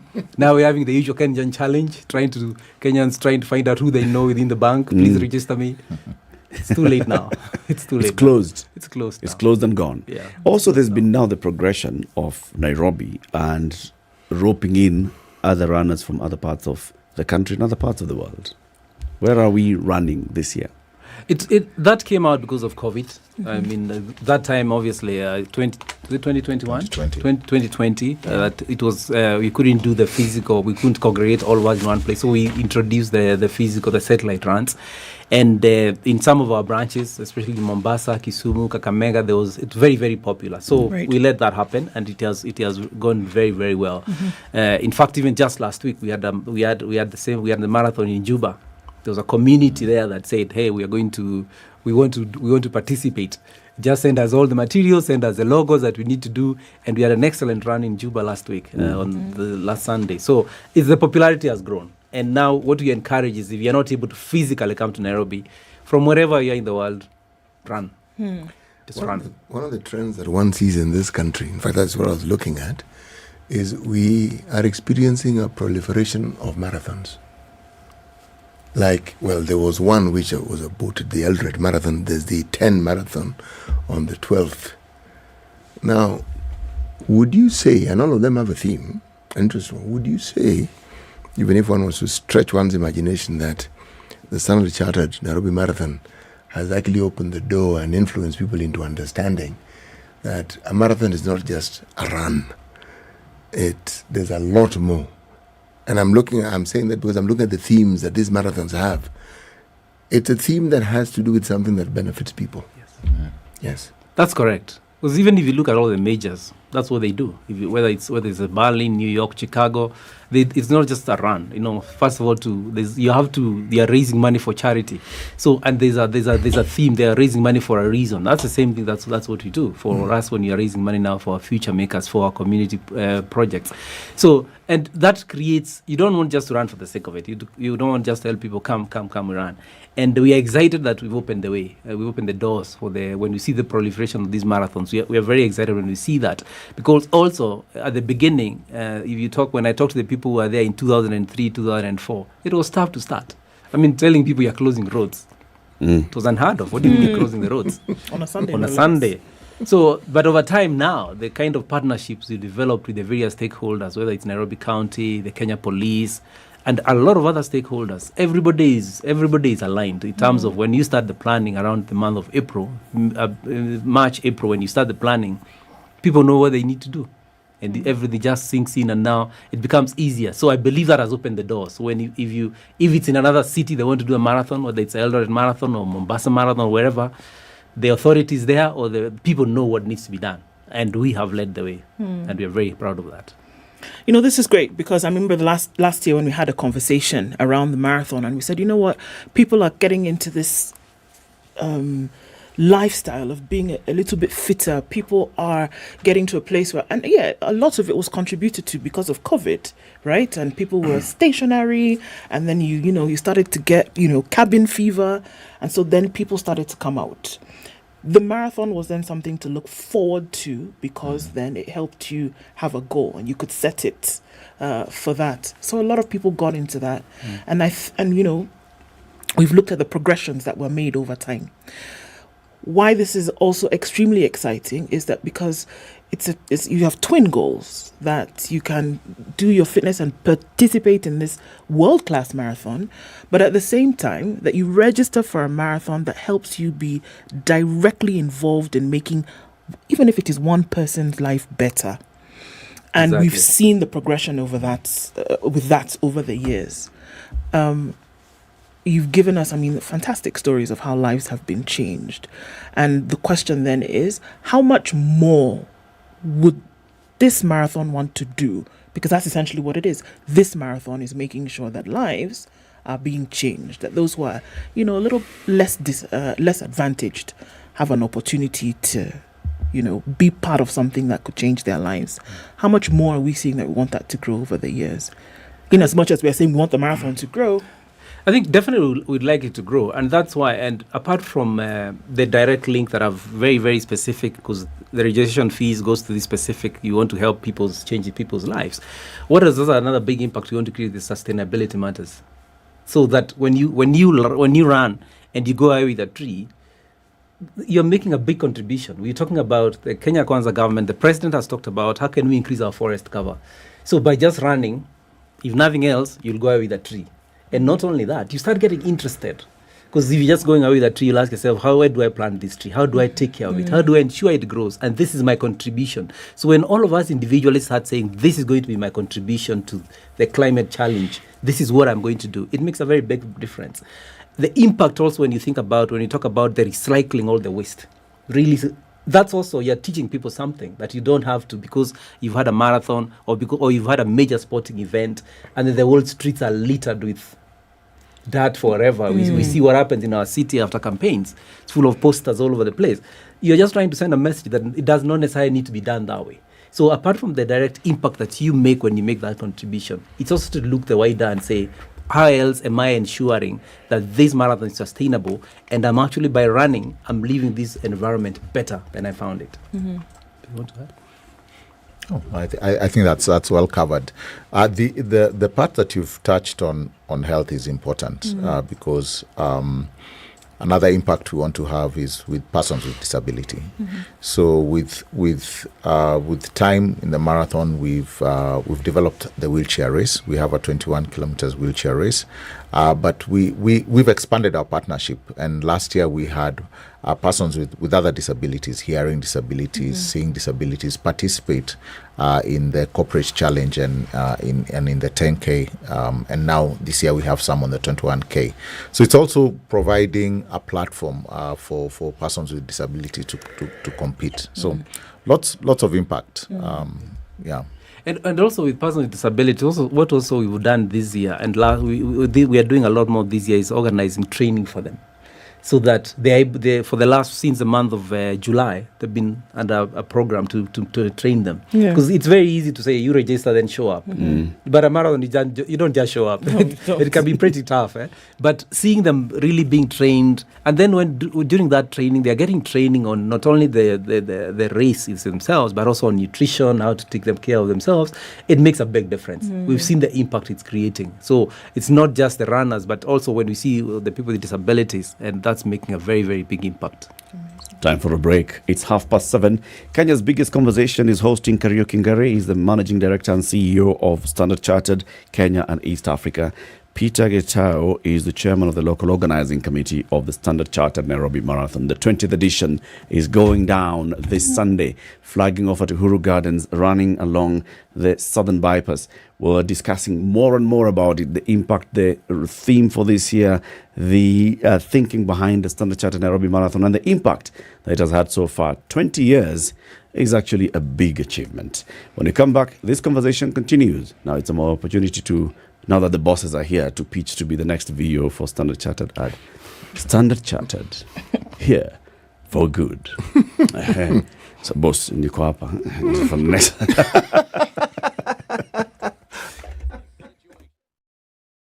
This is the Situation Room, the only way to start your day.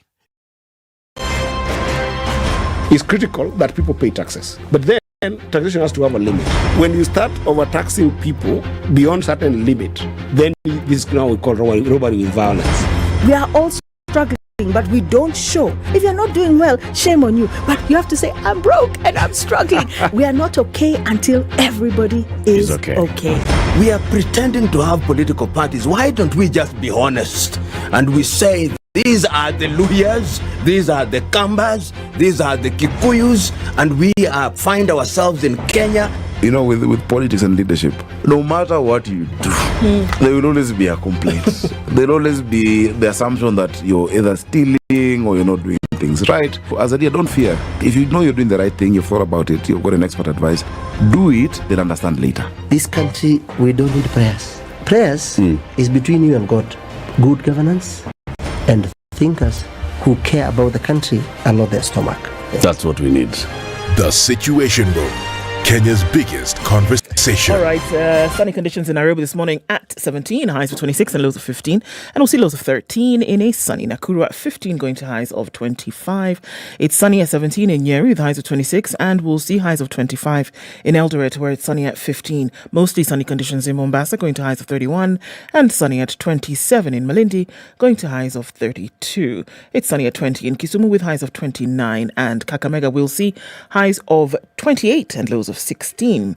The rain is still coming down in Kampala at 20, highs of 28, and it's sunny through Dar es Salaam with highs of 30 and lows of 25. 11 and mostly cloudy in Johannesburg with highs of 30, and we'll see highs of 32, and a mostly cloudy Lagos at 26. It's cloudy at 24 in Kinshasa, go to highs of 32 and lows of 24.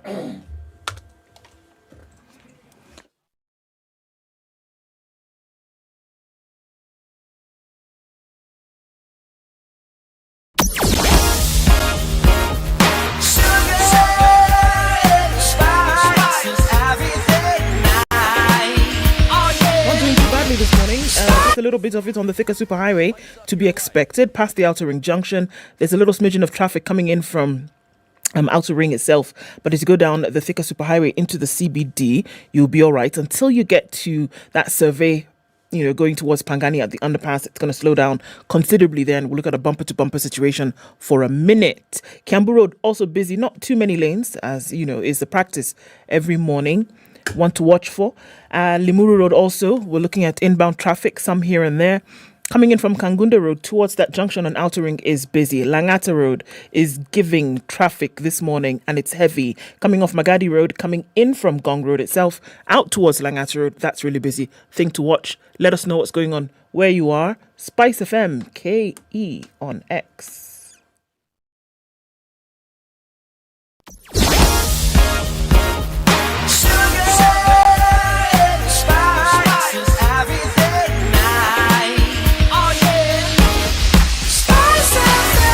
Spice up your life.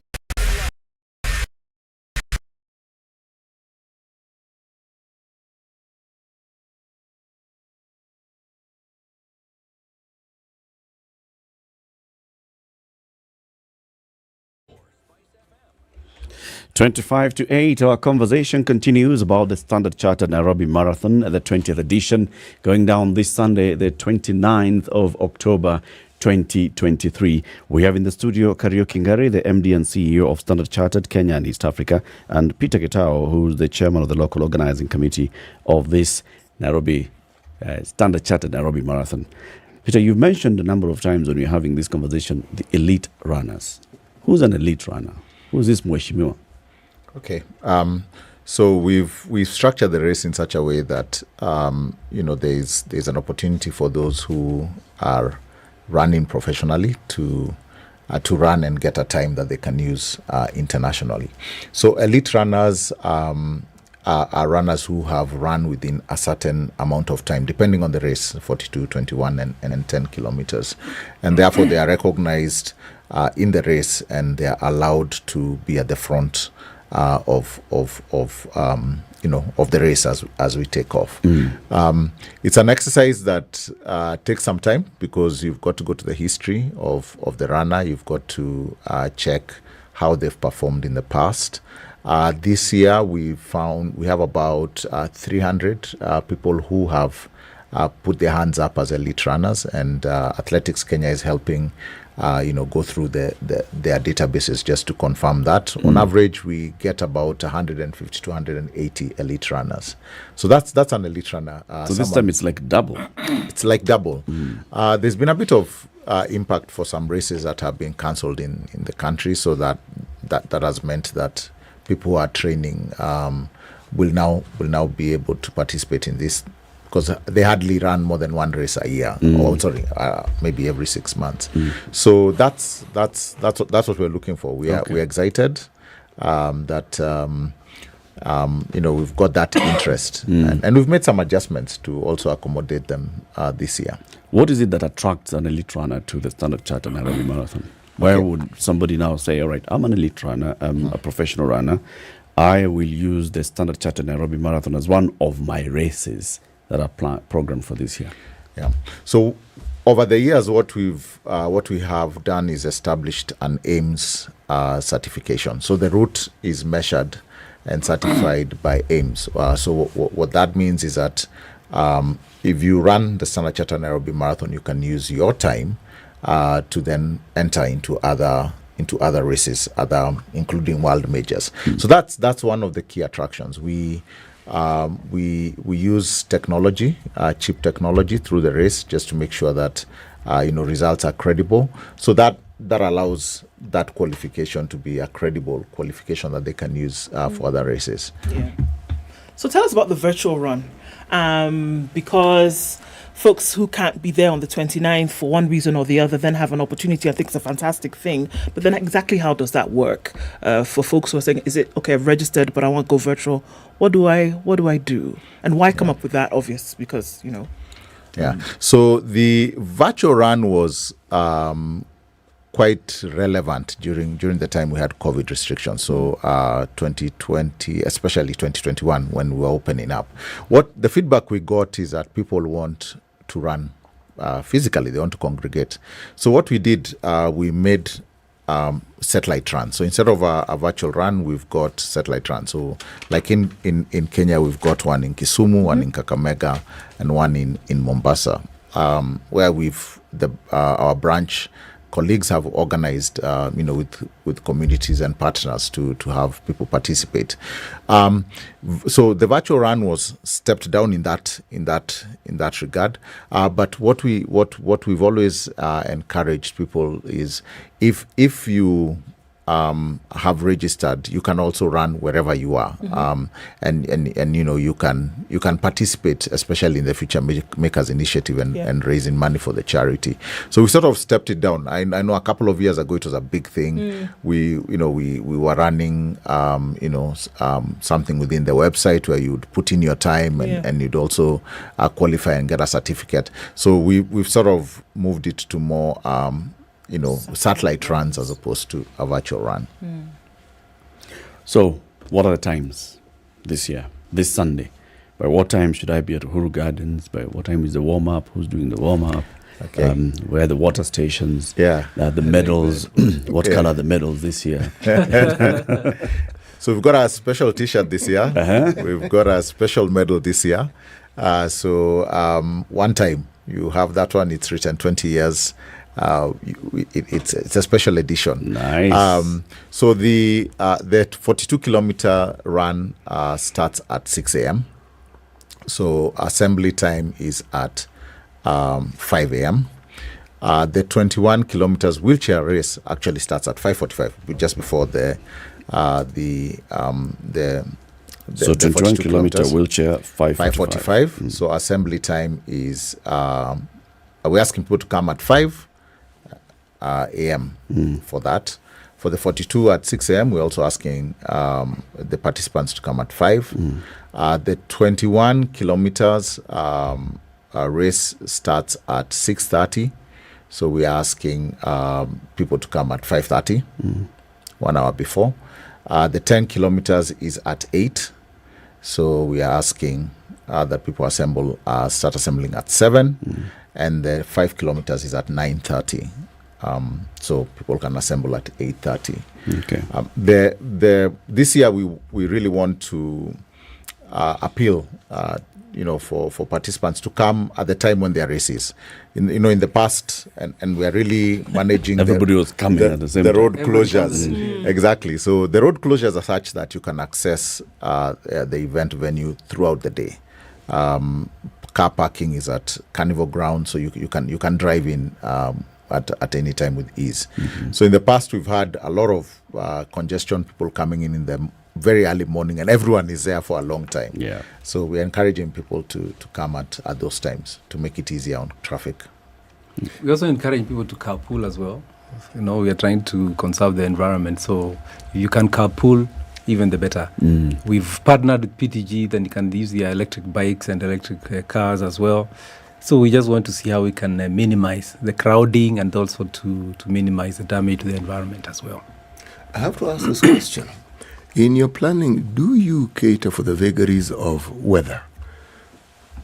If it's very hot or it starts raining and the deluge, or is that just part of the fun? In marathon, that's part of the fun.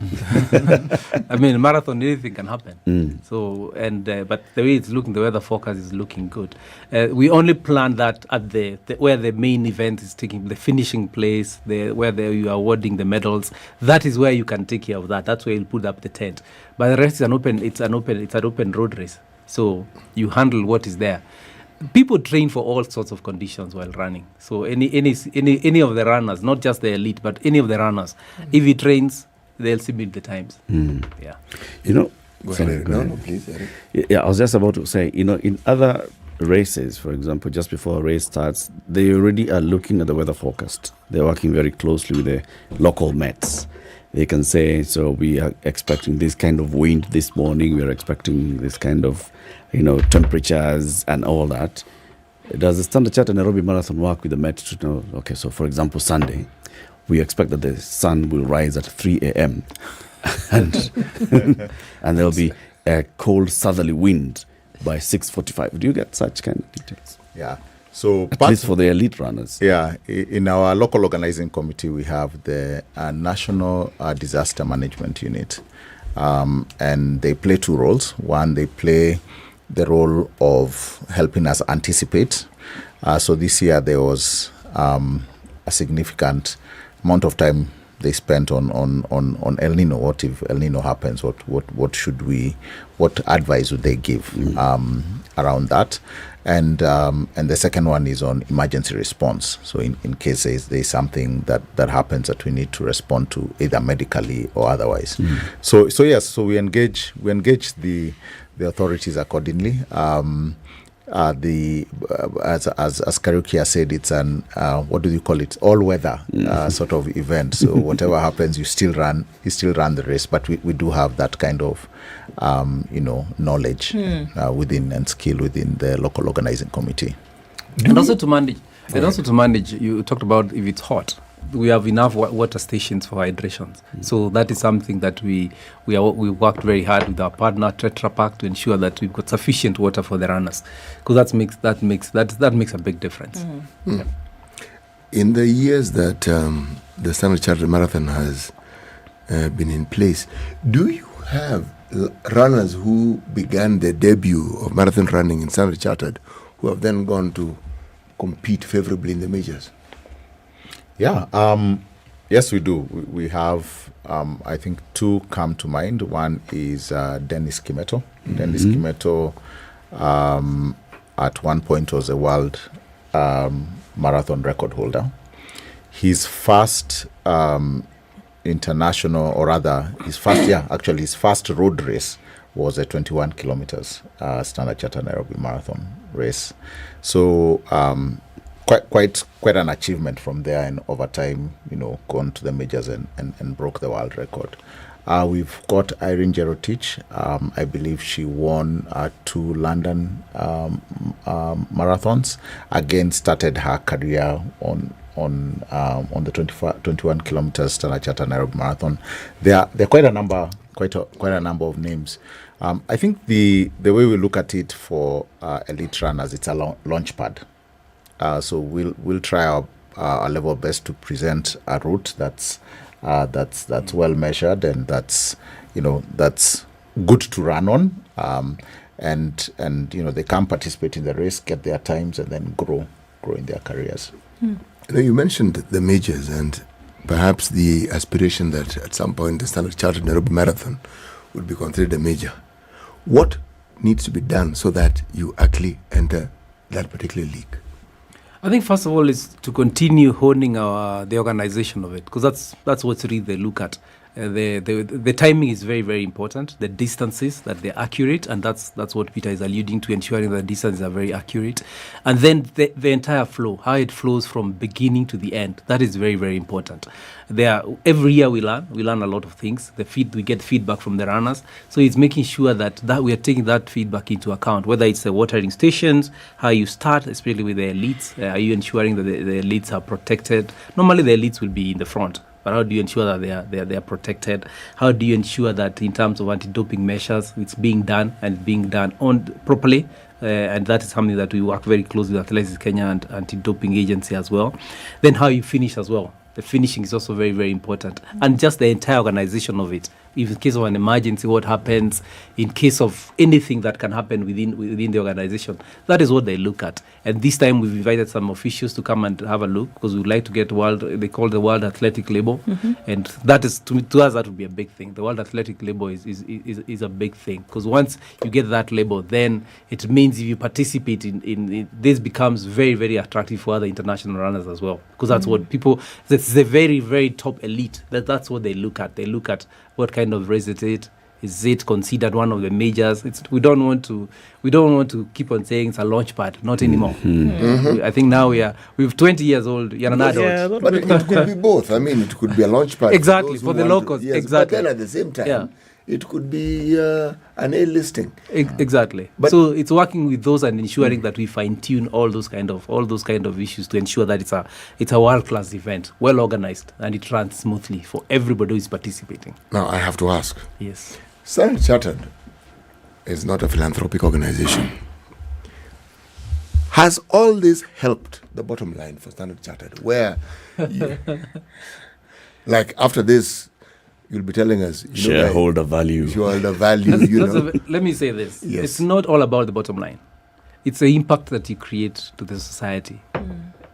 Most of the people who run our clients, they are our business, they are our stakeholders, they could be our suppliers, we do business with them, and the impact we create within not only Nairobi now, but nationally, putting Kenya on the map. Yeah. In this year's race alone, we've got 96 nationalities. 96 nationalities have signed up for it. We are putting Kenya on the map. Indeed. So it's not just about, you don't look at it and say, oh, we are going to spend all this money. What is the impact on our bottom line? We don't look at it like that. We look at the impact we are creating in the society. As I said, our purpose is to be here for good. Okay. So how can you really make an impact that you're impacting the society in a very positive way? So a different kind of question then. We're looking at the plans. We're looking at things that have been done over the last 20 years. We're looking at all these things that you've put together to then make Sunday a success. But what do you hope to achieve come Sunday and thereafter? I think the first one is the runners to have fun. When I look at, I don't know, but if you've been looking in Nairobi recently, people have been running a lot. And when you ask, when you find them, they tell you, I'm training for Sunday, I'm training for 29th. So you can see people are very clear and determined to run. So that's the most important thing. Let them have fun. Come, enjoy your run. Others are running for their personal time, personal best. We call it the personal record. You want to make sure that you register your personal best. Whatever you're running, whatever the purpose for you're coming to run on that day, ensure that you have fun. I think that is very, very important.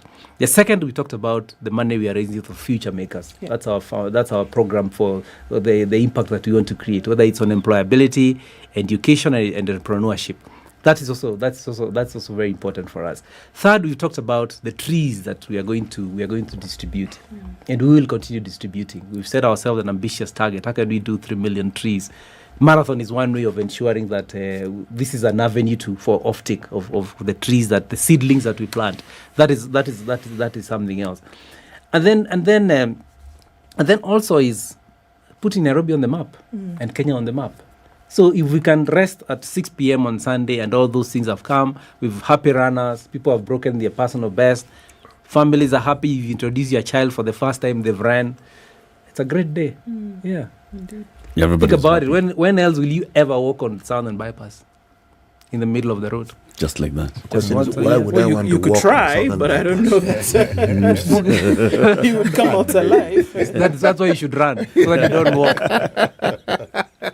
There are people who look back and see the impact that these 20 runs have actually had. Looking at the seeing is believing. Maybe others looking at the Future Makers program, but they are not able to participate in any of the physical races. So, this year they will not be around on Sunday, or this year for whatever reason they'll not be able to run, but they'd like to contribute to this program. How can they do that? You can donate. So on the marathon website, there's a place where you can make a donation towards Future Makers. So that's also provided for. So, and that's all you need to do. That's all you Just need to do. Just go there. That's all you need to click do. on the donate button. And donate. And donate. Correct. And that's it. Now, in between the races, this year to the next year, how else can people participate? I mean, if you have this community, 20 years in the making, people who know one another through the Standard Chartered Nairobi Marathon. Now we are talking about sustainability. They are looking at, we've got a tree, we've gone home, we've planted the trees. We are looking at sustainability in terms of recycling the plastics and also impacting community on the Future Makers program. In between, hakuna party hivi. People meeting, congregate and say, all right, so let's walk this time, or let's visit one person's tree. We're always organizing events. I think immediately, for instance, after the race, There's always a time when Peter meets a local organizing committee and people start looking back, what do we learn? And then, as I said, you quickly, you launch the next edition very, very quickly by April, isn't it? You start by April, you've launched it again. And then you have what you call satellite runs. Yeah. And then there are various programs that we continue running, especially with the elites and also the persons with disabilities. That is something we continue to do, because you can't start and then you only do it on one day. I think there's an event like this. It may be just one day, the physical event, but there's a lot that happens throughout the year. And then in between there are the programs that we run, whether it's the goal program that we for the disadvantaged young women in our informal settlements, that runs throughout the year. So there's a lot of other events that are happening. And what we've seen, something else I'd just like to highlight is this year, when we were looking at the registration up to Sunday, 46% are women, which is, compared to where we've come from, it shows that we've seen that it's created that excitement, that movement is there now, where both genders now actively participating. To get 46%, it's only a matter of time, it will be a 50-50. That the proper gender balance in a voluntary event, that tells you the impact it's creating. How do you select the beneficiaries of the Future Makers program? There are various partners we work with in those informal settlements. There are partners that we work with, and then they identify the places that they would like us to participate in, and then you gauge the need. You evaluate the need, because you can't be able to solve all of them. You evaluate the need that you see. These are the ones we want to commit. So it's a question of working with partners, and then we select. They give us the people they would like to work with, and then that's how we commit and get into a partnership. What if somebody wanted to contribute, not via cash, but via time and knowledge and skill? That's good as well, because if you look at, for instance, the mentorships that we do for the Goal Girls and most of these events, most of our staff are the ones who volunteer their time. So it's either where they talk about financial inclusion, whether it's on adolescents and the challenges they are going through, or these are people who give on their time from the organization. And if anybody, sometimes we partner with others who would like to do it as well. So we're always welcome. We're always looking for volunteers to participate, to ensure that we are able to disseminate as much information and training as much as possible. So welcome where? Walk into the nearest Standard Chartered branch and say, I want to volunteer. How do I participate? Yes, there are various channels. We've got our social media channels are very, very active. So if someone wants to participate, they'll just reach out to us, and we can always let them know when is the next program that is slotted, and then we can get them know so that they can participate with us.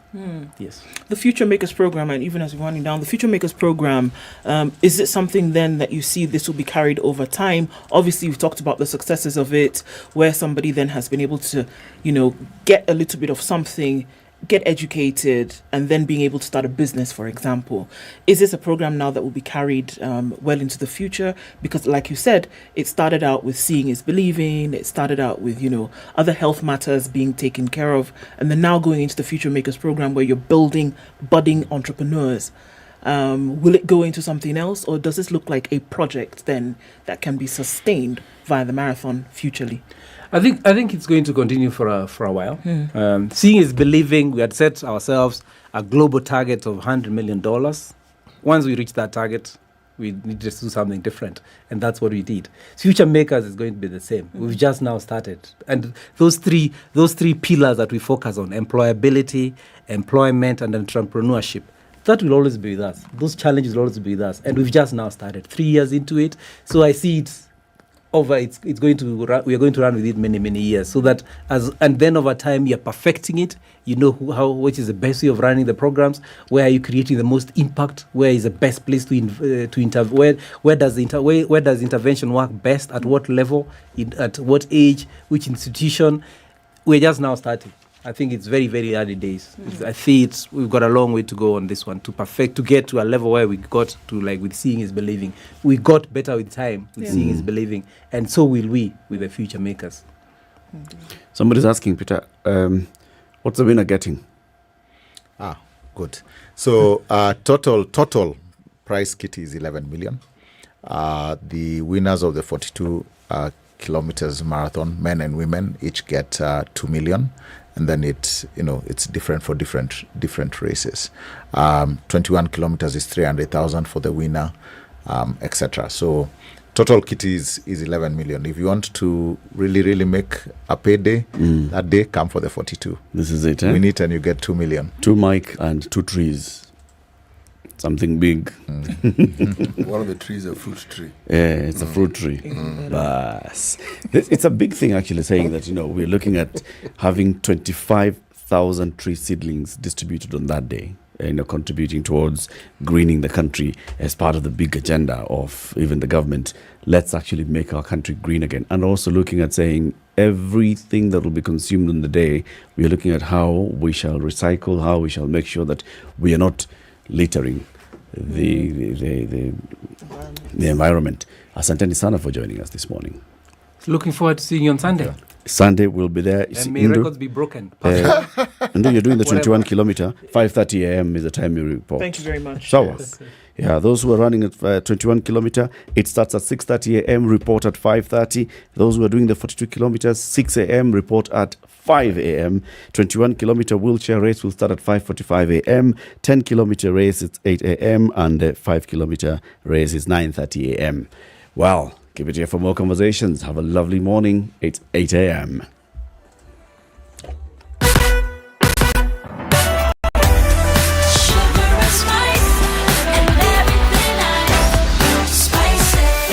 Spice up your life.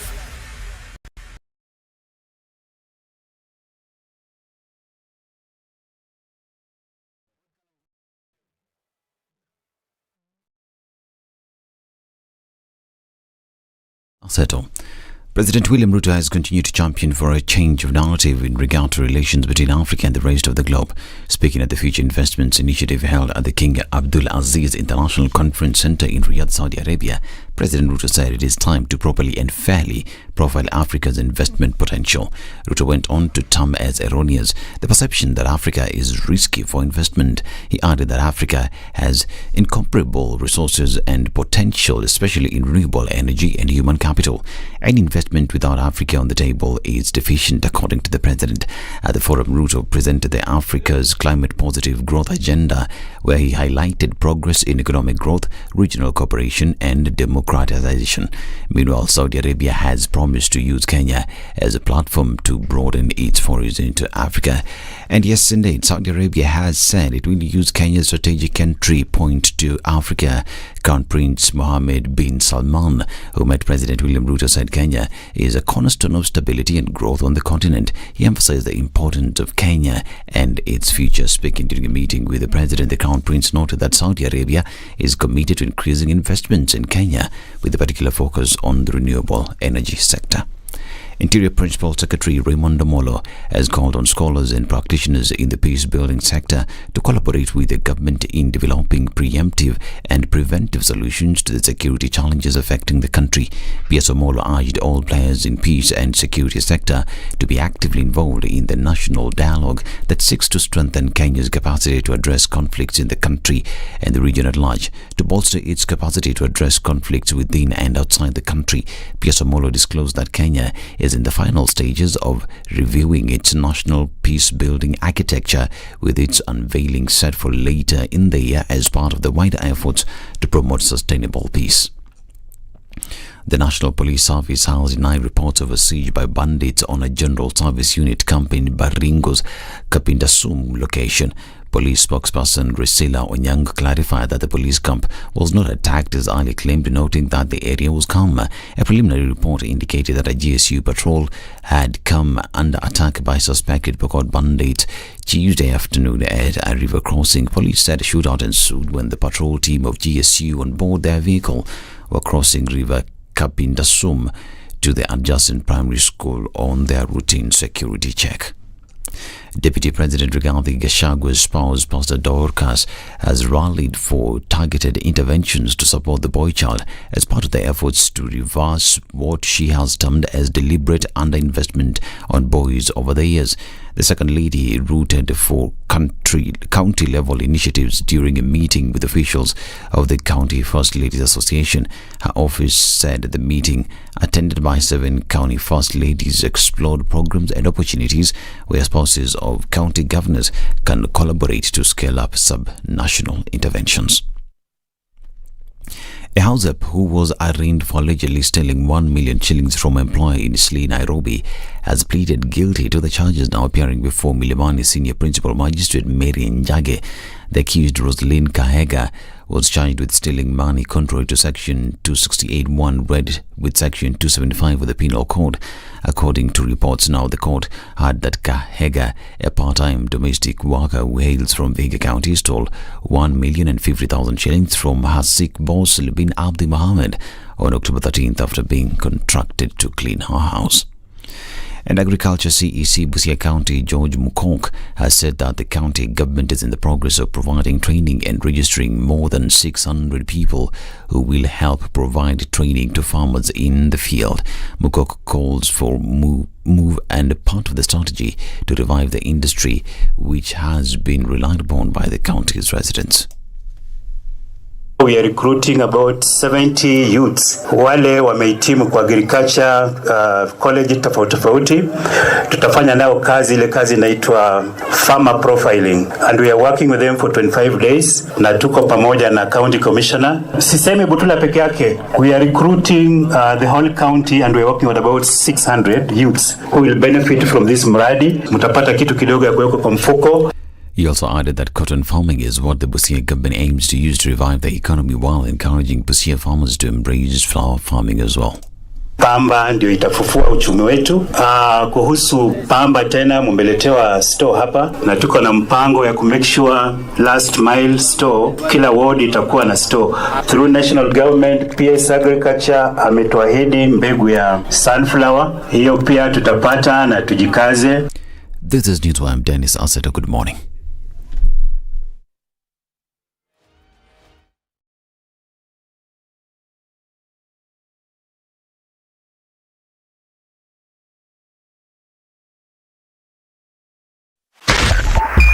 .5 Spice FM, Kisumu. All right, so we're looking at traffic on Langata Road this morning. That seems to be the heaviest from the look around. A little bit of movement. Then coming on to James Gishuru. It's still busy on the Thika Superhighway, but then heavy coming out of Westlands on Waiaki Way.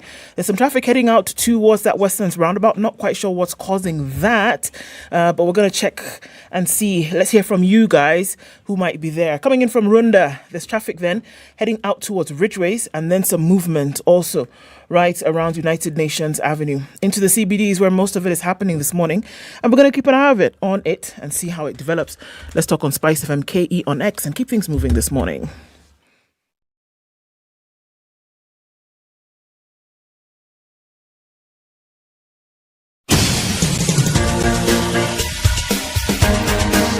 This is the Situation Room, the home of hard-hitting political commentary and penetrating insights about the state of the nation. This is a talk radio experience like no other. The Situation Room, a place for hard truths, debates, and elevated conversations. The Situation Room, witty, political, engaging, deep, controversial. In the room, we have C.T. Muga, researcher, academic, seasoned political observer, a fountain of wisdom in these politically uncertain times. Okoh, Nigerian by birth, Kenyan by choice, communications expert, Pan-Africanist, a truth seeker and believer in people power, and Eric Latiff, agent provocateur, the man in the chair, seasoned journalist, news hound, a man who believes in punching up, not all right, down. it's 7 minutes after This 8. is Good the morning. Situation Welcome Room. to the third hour of the show. Just a conversation we were having previously on Standard Chartered Nairobi Marathon, the 20th edition that's taking place this Sunday, being flagged off at Uhuru Gardens. We had our conversation with the Kariuki Ngari, the MD and CEO of Standard Chartered Kenya and East Africa, and Peter Getao, who is the chairman of the local organizing committee of the race. And just to recap the times, there is going to be, of course, the 42 kilometers, 21 kilometers, 10 kilometer and 5 kilometer races, and the 21 kilometer wheelchair race. So the first one to be flagged off will be the 21 kilometer wheelchair race at 5:45 a.m. and then the 42 kilometer race at 6 a.m. 21 kilometer race is at 6:30 a.m. and those participating in this race are urged to be at Uhuru Gardens by 5:30 a.m. 10 kilometer race being flagged off at 8 a.m. arrive at 7 a.m. 5-kilometer race being flagged off at 9:30 a.m. and you are required to arrive around 8:30 a.m. They're saying, well, let's not all be there at 4 a.m. and then you're participating in the 5-kilometer race at 9:30 a.m. No, just pace yourself, arrive an hour to your flagging off time. Uhuru Gardens running along the southern bypass. This is the 20th edition of the Standard Chartered Nairobi Marathon. It's big. It's the third day of a new show on Maisha Magic Plus. It's Zari. What is going to happen tonight? A lie gets halfway around the world before the truth has a chance to get its pants on. After Balosi's death, Bosco has to find a way to get rid of his corpse. Panicked and confused, they resort to burying him in their backyard. What? Dun, dun, dun, dun. Okay. You want to catch this show on Maisha Magic Plus on DSTV channel 163 and GoTV channel 3 today at 8:30 p.m. And this is Monday to Friday. Now you want to know, they buried him in the what? And you know, Bosco is an employee of Balosi's. And now we're talking about Balozi dying in Bosco's backyard. Shida. What? Okay. Catch Zari on Maisha Magic Plus tonight at 8:30 p.m. and you can also start by watching Kasiri at 7:30 p.m. Maisha Magic Plus is on DSTV channel 163 and GoTV channel 3 every Monday to Friday. Dial star 423 hash or download my DSTV or my GoTV app and get or stay connected.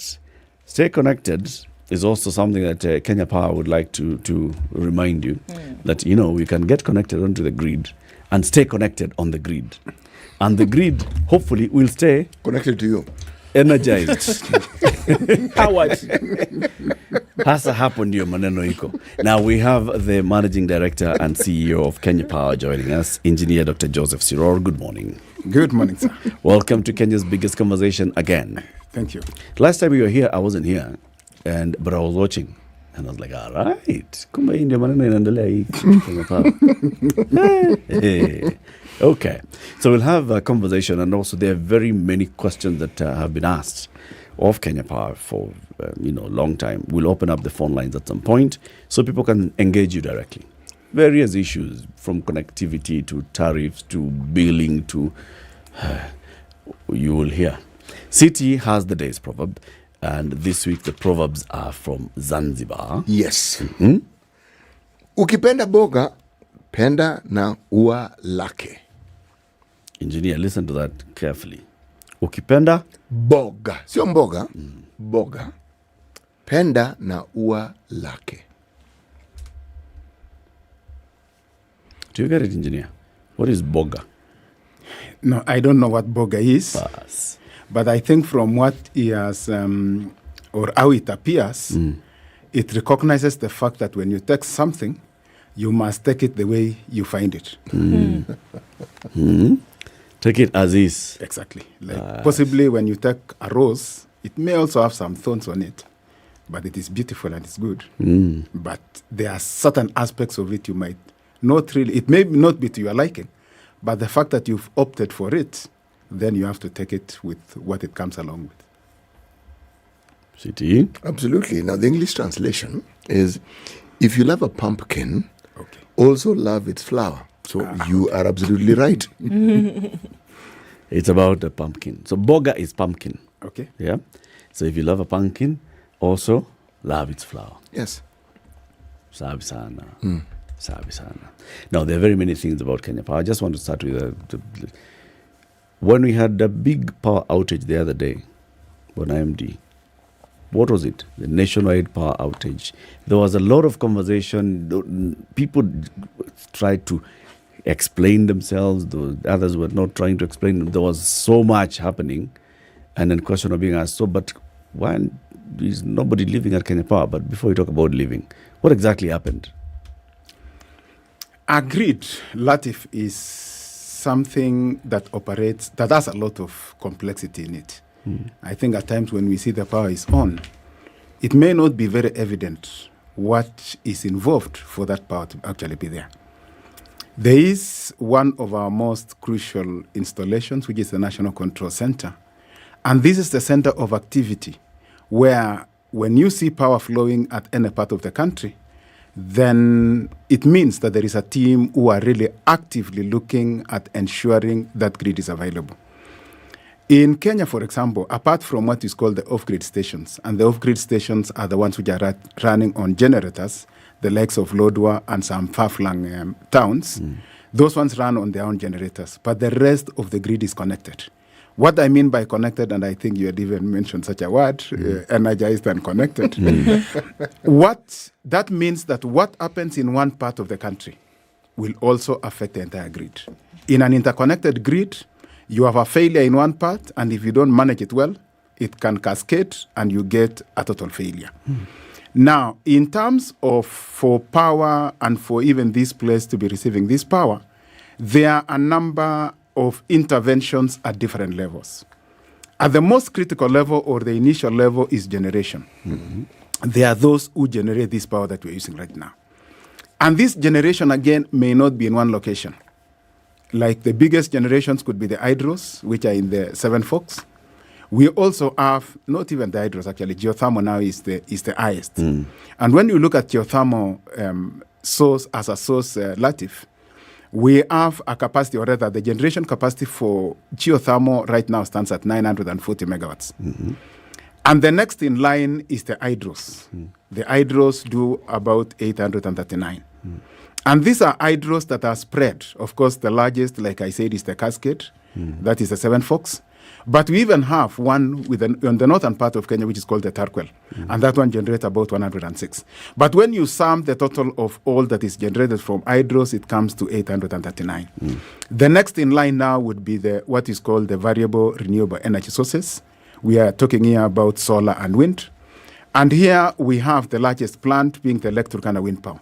And I think it is even stated to be the largest in Africa. It generates its maximum capacity is 310 megawatts. And then we also have some wind sources, one in Gong, which is managed by Kengen. There is Kipeto, which is just near Isinya, over 100 megawatts. If you sum all the wind sources, we come to about 435. Next in line then would be the thermal sources. Thermal sources are the ones which are running on HFOs, the diesels. And when you look at the total, they have a total of 512 megawatts. And there is 60 megawatts which is generated in Moroni. So that is the space of where the thermals play in. And finally, you have the solar. The solar generation, there is biomass, which I don't really need to mention, is quite small. But the solar generation in the country is about 210 megawatts. Again, these are spread. There are 3 plants in Eldoret, which is the Selengei, Sedate, and Alten, each producing 40 megawatts, coming to 120.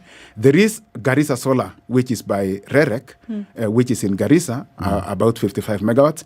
And then we have one which is called Malindi Solar. It's in a place called Weru. Now, when you look at that, we've talked about all the generation capacity.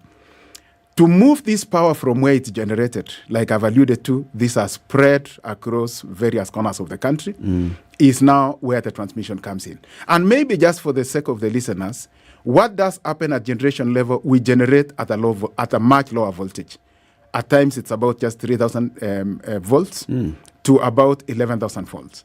Now, the reason why, of course, it is generated at a level. But what kicks in next, Latiff, is the transmission. Now, you have to move this power to the load centers where this power is required. So even that generation that we are doing in the northern part of Kenya, almost 435 kilometers away from Suswa, that's something about like the Electrocana, and then, of course, you come another 100 kilometers, that power is the one that could be supplying even this particular point right now. Actually, the whole generation come together to supply the demand that is there. Now, at the level of transmission, you have to take the voltage to be very high. Without really going into a lot of technicality, the higher the voltage you use to move power, the lower the losses. And this is really what the public should know. Whenever you move power from any location to the next, there must be losses. The only issue is, what do you want to allow for your losses? And the mechanism with which you can use to minimize them is to take it to the highest voltage possible. And then, of course, you also use the conductors that are as thick as possible. When you use a conductor that is very thick, then the losses, you'll never eliminate. You can only reduce the quantum. But the moment, again, you take the voltage to be very high, the more costly the infrastructure. It has to be carried by pylons, possibly in excess of 80, 100 meters tall. So one has to strike a balance always to what should I allow for the losses? Because if you want to minimize to the lowest, you really have to pay for it. So one strikes an economical balance where we say, no, let's allow this and let's compromise, use this size of conductors, use this voltage to move it. Right. Now, once you reach the destination, you now have to transform it to a lower voltage before finally you supply even to a studio like here, where 3-phase is 415, and if it's a single phase, it's 240. So that is the entire value chain of the movement of this power. Now, what happens at the national control? During the course of the day, the power demands in the entire grid will keep varying. When everyone is asleep, the power demand in this country is very low. It can even come as low as 100 megawatts. But the moment you reach about 6 p.m. in the evening, you notice the power now rising up, possibly from around 1700. In a short while, it's 1800, it's 19, it is 2000, and the maximum demand so far in the country is 2170. So what then happens, Latiff, is that the guys at the National Control Center will keep monitoring the power demand, and they bring in generation to meet it. Because if the demand is higher than generation, the network will collapse. And it collapses because the frequency drops, and if it drops beyond a certain level, the system has a mechanism to protect itself from damage or from damaging the equipment it is applying. And it does it by tripping. Just like when you are in your house, if there is a short, you'll notice a click. Possibly the circuit breaker has actually tripped. The reason why it trips is to protect whatever equipment may be taking a lot of current, which could indicate it's getting burned. So the entire grid also is managed or is controlled by a very complicated protection system, where it keeps monitoring. The two parameters which are kept monitored throughout the entire duration that power is applied is one, the frequency and the voltage. You want to maintain them to where they are meant to be. So that if your socket is to give you 240, then it monitors that it's not plus or minus 5%. So if it goes beyond 240 plus 5% of it, which is 12, then it should actually trip. So those are the parameters it keeps monitoring. On the frequency side, the frequency used in this country is 50 hertz. If it again drops beyond upper or lower, then it trips. So what happens is this, Latiff. If the demand is higher than what is being supplied, the frequency goes down. And if it goes down beyond the thresholds, the protection system just shuts down to protect itself. And before you know it, at times you can have a national blackout. So what are the control mechanisms? We have what is called, to protect the system, we have what is called under-frequency load shedding. Under-frequency or over-frequency. The two are opposite to one another. Under-frequency occurs when you lose a generation or the demand is higher than the supply. If the demand is higher than a supply, it's almost like if you overload a lorry, it's no longer moving at the speed it ought to move. Like if you drop a load onto it and it's moving, then it will attempt to start going slowly. That is now the frequency coming down by virtue of the load is higher than what it can produce. And when that under frequency happens, we have different levels of load shedding, where automatically, the way the system is configured right now, if it drops, say, by less than 100 megawatts, it will go to under frequency load shedding 1. And in that, it just drops certain loads, which it knows is commensurate to that one. So instead of leaving the loads trying to overload the system, it sheds off some load so that now the two are balanced. But if it so happens, Latiff, that the amount of power you have lost is so substantial, suddenly, and it is sudden, that the protection system cannot mitigate it, then you could actually be staring at a blackout. And that is exactly what happened. On that material day, we lost 270 megawatts. If it was under 100, maybe even to about 150, the under-frequency load shedding schemes would just have dealt with it. But on this particular time, the quantum was so high that it was unable to respond to it as fast as it should have done if the network was to be maintained. And how did we lose 200 megawatts suddenly? No, in terms of maybe again to debunk that, there are a lot of trips in the course of the day. Like even as we are here today, there could be a tree which has fallen on one part of the network. And the network that we have, Latiff, like I mentioned elsewhere, we have a network that is 290,000 kilometers long. 290,000. The circumference of the Earth along the equator is just about 40,000. So the network size that we are dealing with is almost 8 times round the circumference of the Earth along the equator. That is a massive and a very long network. And in that part, when you have such a massive network, Latiff, you would have situations where possibly a tree is falling on one part of the network. And ordinarily, when you have what is called a short circuit, a lot of current is drawn, and that's actually where at times you see fire and you see burning. And that in itself would even appear like a load. It would appear like a very big load has been thrown onto the grid at a particular instance. And the system then isolates it. So those are trips that do occur across the entire network. And the main issue is just that in most of the situations that could be even happening right now, the quantum is so small that the load shedding, the under-frequency load shedding would actually be able to deal with it. But now, where the quantum is so high, that is actually where you could be staring at a national blackout. And that's exactly what happened on Non-Material Day, when we lost 270 megawatts. And it so happened again that it was happening at a time when the hydrology, what I mean by hydrology, that is a common terminology we use, when the water levels are not as good, and that means the amount of power you are generating from the hydro sources is a bit low. One of the most stable sources, Latiff, in terms of generation and stability, are the hydros. The hydros, because they are very heavy turbines. So even when there is a disturbance, the turbine will still, like once you've rolled up a very heavy wheel, it will continue. And even if something happens, it will still continue even if there is some resistance. Now, when we deal with what is called the variable intermittent sources like solar and wind, those ones don't have that what is called inertia. Inertia means now that once you've pushed it and it's really rotating, then it cannot stop at an instant. Wind and solar are opposite. A cloud cover just comes and you could be generating the maximum and it can drop to zero. And those ones normally pose a very big challenge in terms of managing the stability of the network. So, engineer, on this day, yes, how did we lose 230 megawatts? 270. There was just a trip. It's a trip. And like I said, a trip does occur. The system itself sensed that there was a fault somewhere, which was not really an issue.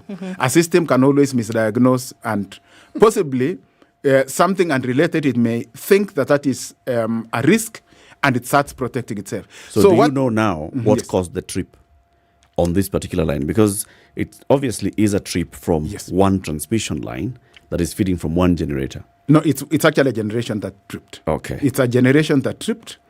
And what was more important to us, we tried to locate what could have caused that to trip, and we didn't quite isolate it. But the only thing that we came to the conclusion because we also have to look at the settings of our systems, is to see what should happen if it notices such a fault.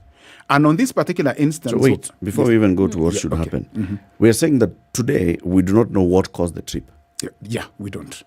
The system itself noticed a particular condition on the grid. Okay. That condition was on the grid... trip because of transmission, or was the trip at the generating station? It happened at the generating station, but when you look at what the things actually that tripped is what is called the STATCOM. And these STATCOMs are the ones which monitor the voltage of a particular bus to ensure that it is stable. On this particular instance, Latiff, from the generator, the STATCOMs saw a condition on the grid. And this condition on the grid made it believe that this was a very big risk and it needed to protect itself. What did it see? Now, it saw a fault, but that fault, we are unable to trace it. But the important factor which I just wanted to highlight was, how do we mitigate against such? Because the systems will always see certain conditions on the line and they may misdiagnose it and react in a negative way. On this particular instance, what they did notice is that when this particular system would see a fault, it would take a very short time before it protects itself. Okay. And if it's an erroneous and a spurious, you can have a spurious event. I mean, in a grid that size, a small thing happening in one part of the country, one may actually misinterpret it and think and overestimate the impact and start protecting itself. Because you see, the purpose of a protection system, Latiff, is to ensure, because these installations are very expensive. And if it's truly a fault, the more you remain in without protecting yourself, the more you risk the damage of that equipment. So there has to be a balance between two things. How long should you remain in before you react, or should you react immediately? And those are now the settings we have to work on. because we did notice that the particular system was using a non-standard time to get out before remaining. It's meant to remain for a period of about 600 milliseconds. So once you see a fault, do not just instantaneously trip. And that is actually what exactly happened for that one. So we would not even fault it for seeing a fault. We faulted it for operating instantaneously. Okay. If it had remained for the 600 milliseconds, which is what was required, and if it remained for that long, we would not have lost the grid, then of course we would not have lost. You're saying here that you were not able to trace exactly where the fault was. Till now, we're not sure what caused that particular fault. So then in rectifying that, how then were you able to rectify at that point? Because, there were some hours before there was the restoration of power. Some parts of the country then were restored much later than the rest. And then also to see that to mitigate against something from happening in the future, how can you do that if you do not know what caused this problem at this point? What I said is that in a grid this big, there are a number of things, and indeed I did even mention that right now as we are talking, there might be some small trips happening in part of the network. And some of those trips could be legitimate. They could actually be arising out of a true fault. But a number of times the protection systems might be seeing certain occurrences and misinterpret it to be something serious, and then it would trip. And the main issue is, and that's actually what I was focusing on, how do we mitigate? In this particular instance, this generation, or rather the output that came from the protection systems, because we are able to, once after a blackout has occurred, maybe just again for the sake of the public, we are able to go to each of these plants and download information from relays. We have what is called a disturbance record. A disturbance record, you are able to go to any plant, download it and see to the most minimal time how the system behaved before it collapsed. And you'll actually see the waveforms about the current, the voltage, and all this, and why it behaved that way. For this particular generation, it saw a voltage dip in the network. I mean, this particular plant. But when we checked the network, there was no such voltage dip. And of course, we tried trying to really establish why it saw it, and it never made sense. So we focused then on, assume it actually did see a voltage dip, which of course we could not trace it in the rest of the network. We then said, how did the system behave? And one of the things that we did notice is after it saw this voltage dip, it reacted immediately, which is now what was abnormal. And those are now the settings that we had to have them adjusted, so that instead of them responding very quickly to a dip, and indeed, maybe just for the sake of the public again, in a protection system, we have what is called zones of protection. What I mean by a zone of protection, if the system is able to know from where I am and where I'm seeing this fault, is it nearest to me or nearest to my neighbor? If it's nearest to me, then I should be the first one to react. So there are actually time differences. I would say, for example, if the fault is in my reach, then I should react within 20 milliseconds. And my nearby system is also configured to say, if I see there is a fault in my neighbor and it does not respond within 20 milliseconds, then I would assume that this protection system has failed, so I should actually start responding. So the one that should respond the first is the one nearest to the fault. It is actually called protection grading, where you configure which one should react first. There is zone 1, zone 2, the backward zone. There are a number of things one configures. And the whole essence is so that if it is nearest to me, then I should be the one to react first. But if after, you should wait. You should not, as a neighbor, start responding to my to somebody else's fire. Yes, somebody else's fire. Before they call you. Within the 20 seconds. I should wait for you to respond first. If you don't respond, then I see my neighbor is in trouble, so I should actually kick in and maybe save him. So in this particular instance, the time it took to respond, while it would appear that it was seeing a fault far away from it, was shorter than it should have had. And those are actually the things now we are saying. This protection system needs to be configured. We need to see what are the reaction times and what are the times it should actually have waited before responding. You were going to a break. You have a burning question. Ask it, and then we'll take the break. Well, it's a two-pronged question. Yes. One, yes, the protection system seems to have been a bit over-enthusiastic. Yes. Clearly. But in giving us a blackout, if let's say there was a genuine fault and it did not react, yes, would the damage have been far greater in terms of what it would cost us and what the effect would be? And is that enthusiasm by the protective system justified? No, for a protection system, Muga, the main challenge would be if, for example, you don't protect yourself. I'm talking about the StatComs in question. And it's so because why would you protect yourself? That would mean the currents flowing in the network may be of a degree that it will damage the equipment. Yes. And if it doesn't protect itself and it now exposes itself to that damage, and it so happens that StatCom now gets damaged, it may take over a year to get another one. So the challenge would be the impact on the wider grid would be so massive that you actually don't want to envisage it. Because the generation then from that part of the country, which could be 300 megawatts, you may not have it for a whole 1 year. And if you load shed 300 megawatts for a whole year, Muga, that would actually be too expensive. So the protection systems are there to ensure you really, one, it is not just to protect itself. It is to protect whatever may also suffer as a result of that fault.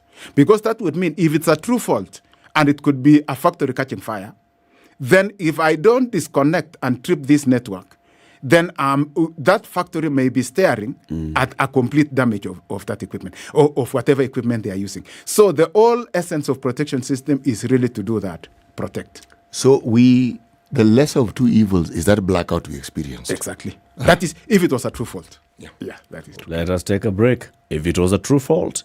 We'll continue this conversation shortly, 25 minutes to 9. We are hosting engineer Dr. Joseph Njoroge. He is the managing director and CEO of Kenya Power.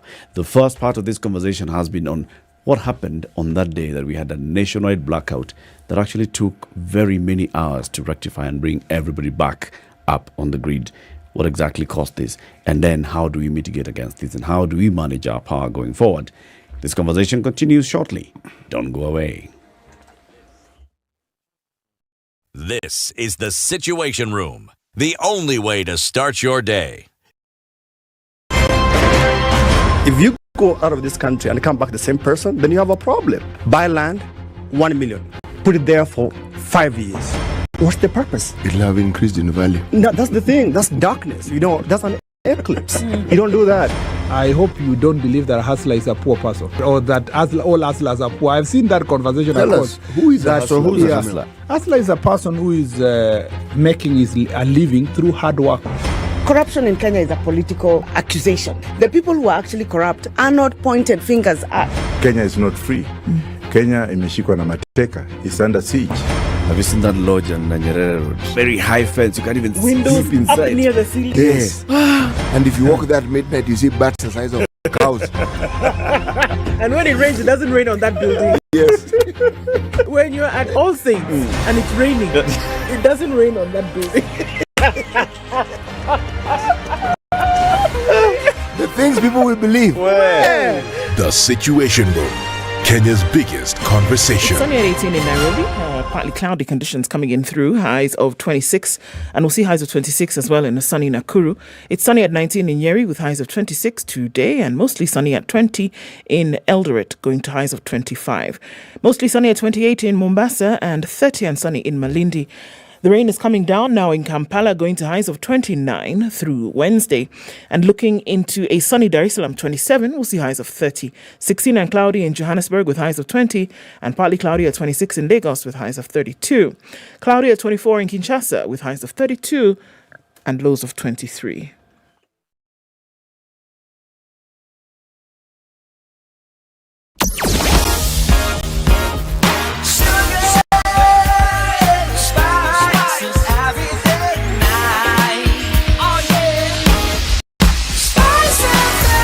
Spice up your life. Hasn't been behaving too poorly today. A little bit of that still coming off a thicker superhighway. And traffic is heavy coming in from that James Gishuru outlet on Waiaki Way out towards Westlands at the roundabout. It's bumper to bumper in most parts, well until you get towards the expressway exit. So wondering what that's all about. Coming in from Lavington, there's a mishmash of traffic in and out, but it seems to be moving well. Limuru Road also is getting on some traffic coming in from United Nations Avenue, looking at that area coming in from Ruaka. That's all pretty busy right about now. Apart from that, I think you'll be fine. Whatever was going on Langata Road has now cleared up as you get into the city without too much of a problem. The Likoni interchange is giving then towards that southern bypass exit, so watch out for that. It's going to move slowly for some time. Let's check back in a short while. SpiceFM KE on X.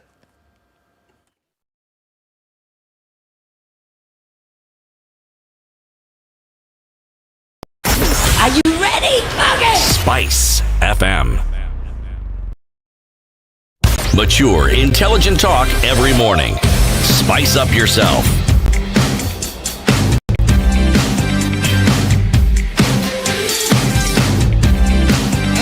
Mornings done right. With engineer Dr. Joseph Siror, MD, CEO, Kenya Power. Engineer, you've told us we operate on one giant grid that's very long. 8 times the circumference of the Earth through the equator. And that we are not the most highly connected country in the world. That means other countries should either have longer grids or they have many grids. Which is which? Yeah, I think that's a good question, Latiff. It is true. There are countries which have, of course, longer grids and bigger grids. And possibly also some of them, especially if you're looking at the developed countries, the grids that support most of the network would be the very, very, very high voltage. And they have a lot of alternative paths and all that.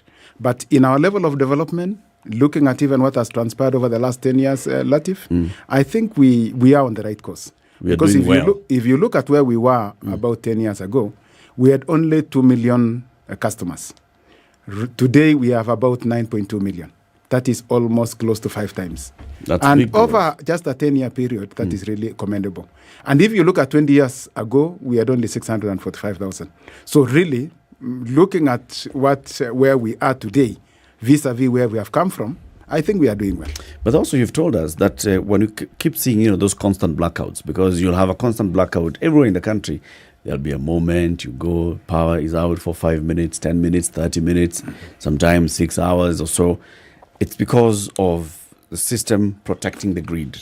Some fault will occur somewhere, the nearest relay or whatever will just isolate that system. True. But this doesn't happen with these other developed grids or bigger grids.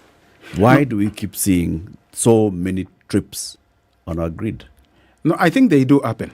The only difference is how are those grids. The most and the best, like possibly just going back to that again, protection system, Latiff. Like I did mention, there are various things which can cause that disturbance. One of them, like I mentioned, is something like a tree falling or a shot happening somewhere. And in the protection systems, possibly just to highlight that before I come to that one, it looks at what kind of fault is it. One of the protection systems I could mention is what is called inverse of a current. So what we mean here is that if the current all of a sudden, let me just give an example, that where you have a line between 2 locations, I could mention here maybe between Susu and Isinya. What is expected of the protection systems is that even when it is so loaded, there is a particular current that the line will be drawing. But suppose somebody mischievous throws a wire across to cause a short.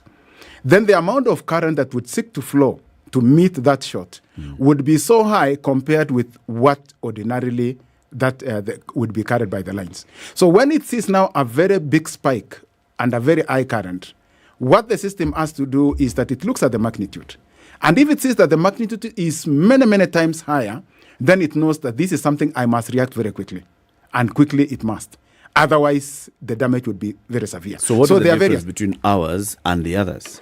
Now, why do ours react fast? Okay. Maybe the others don't. I mean, Yes. why do other countries not witness as frequent blackouts as we do in Kenya? I'm coming there, Latiff.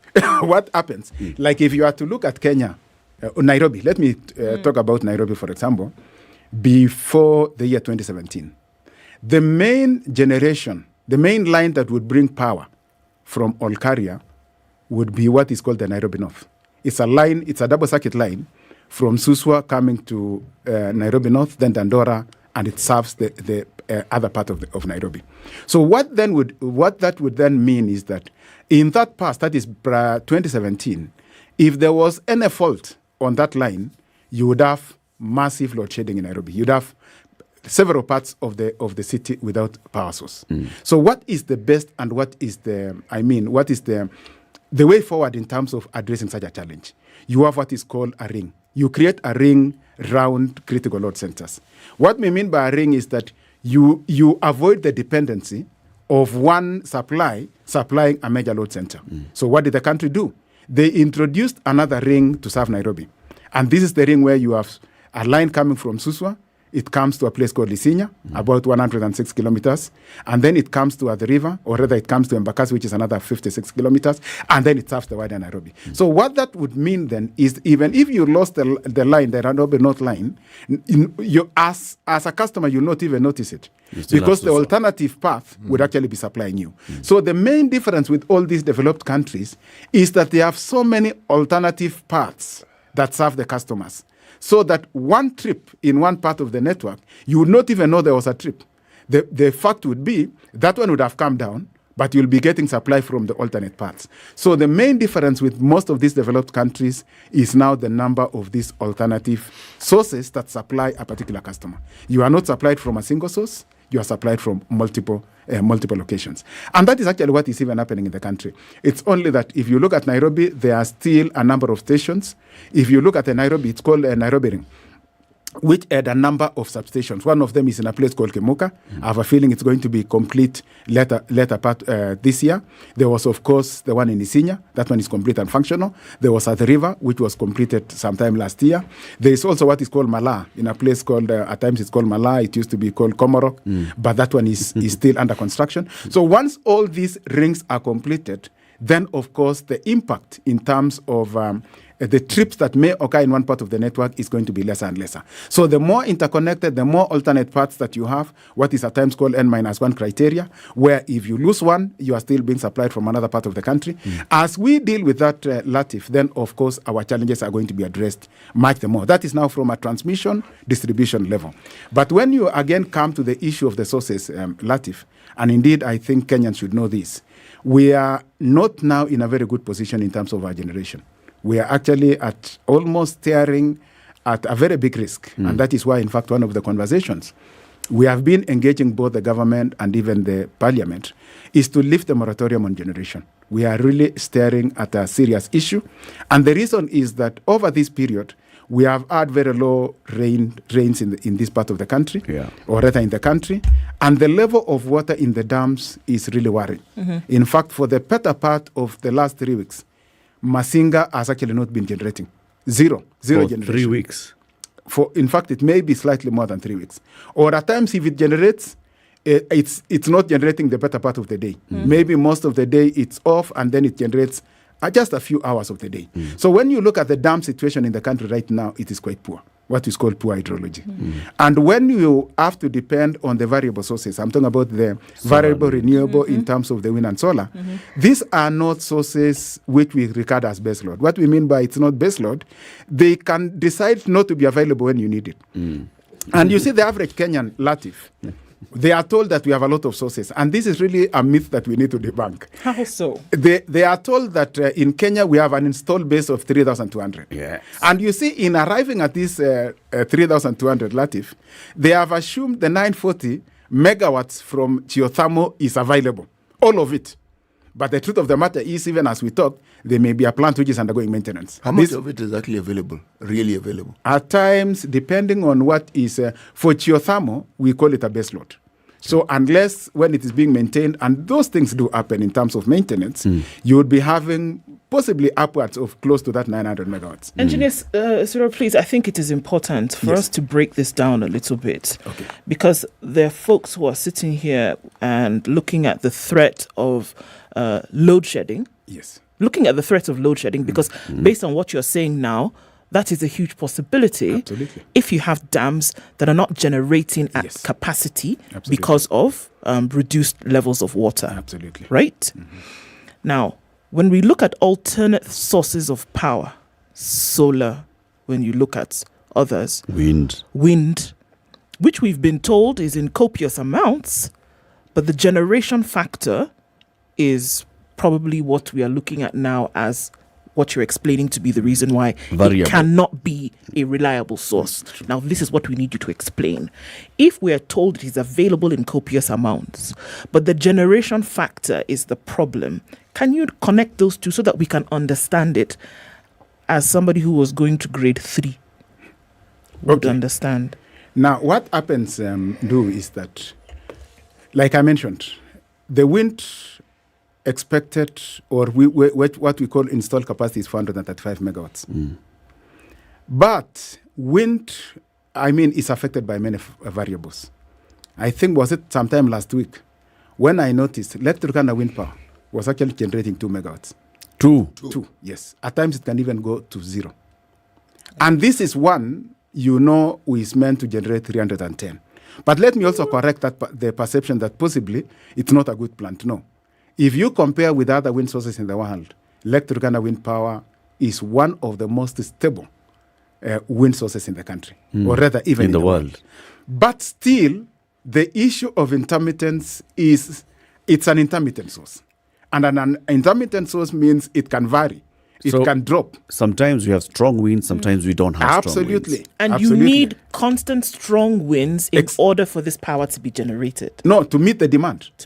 Because you see, if I was banking on the fact that I would get 300 megawatts from Lake Turkana to supply the demand today.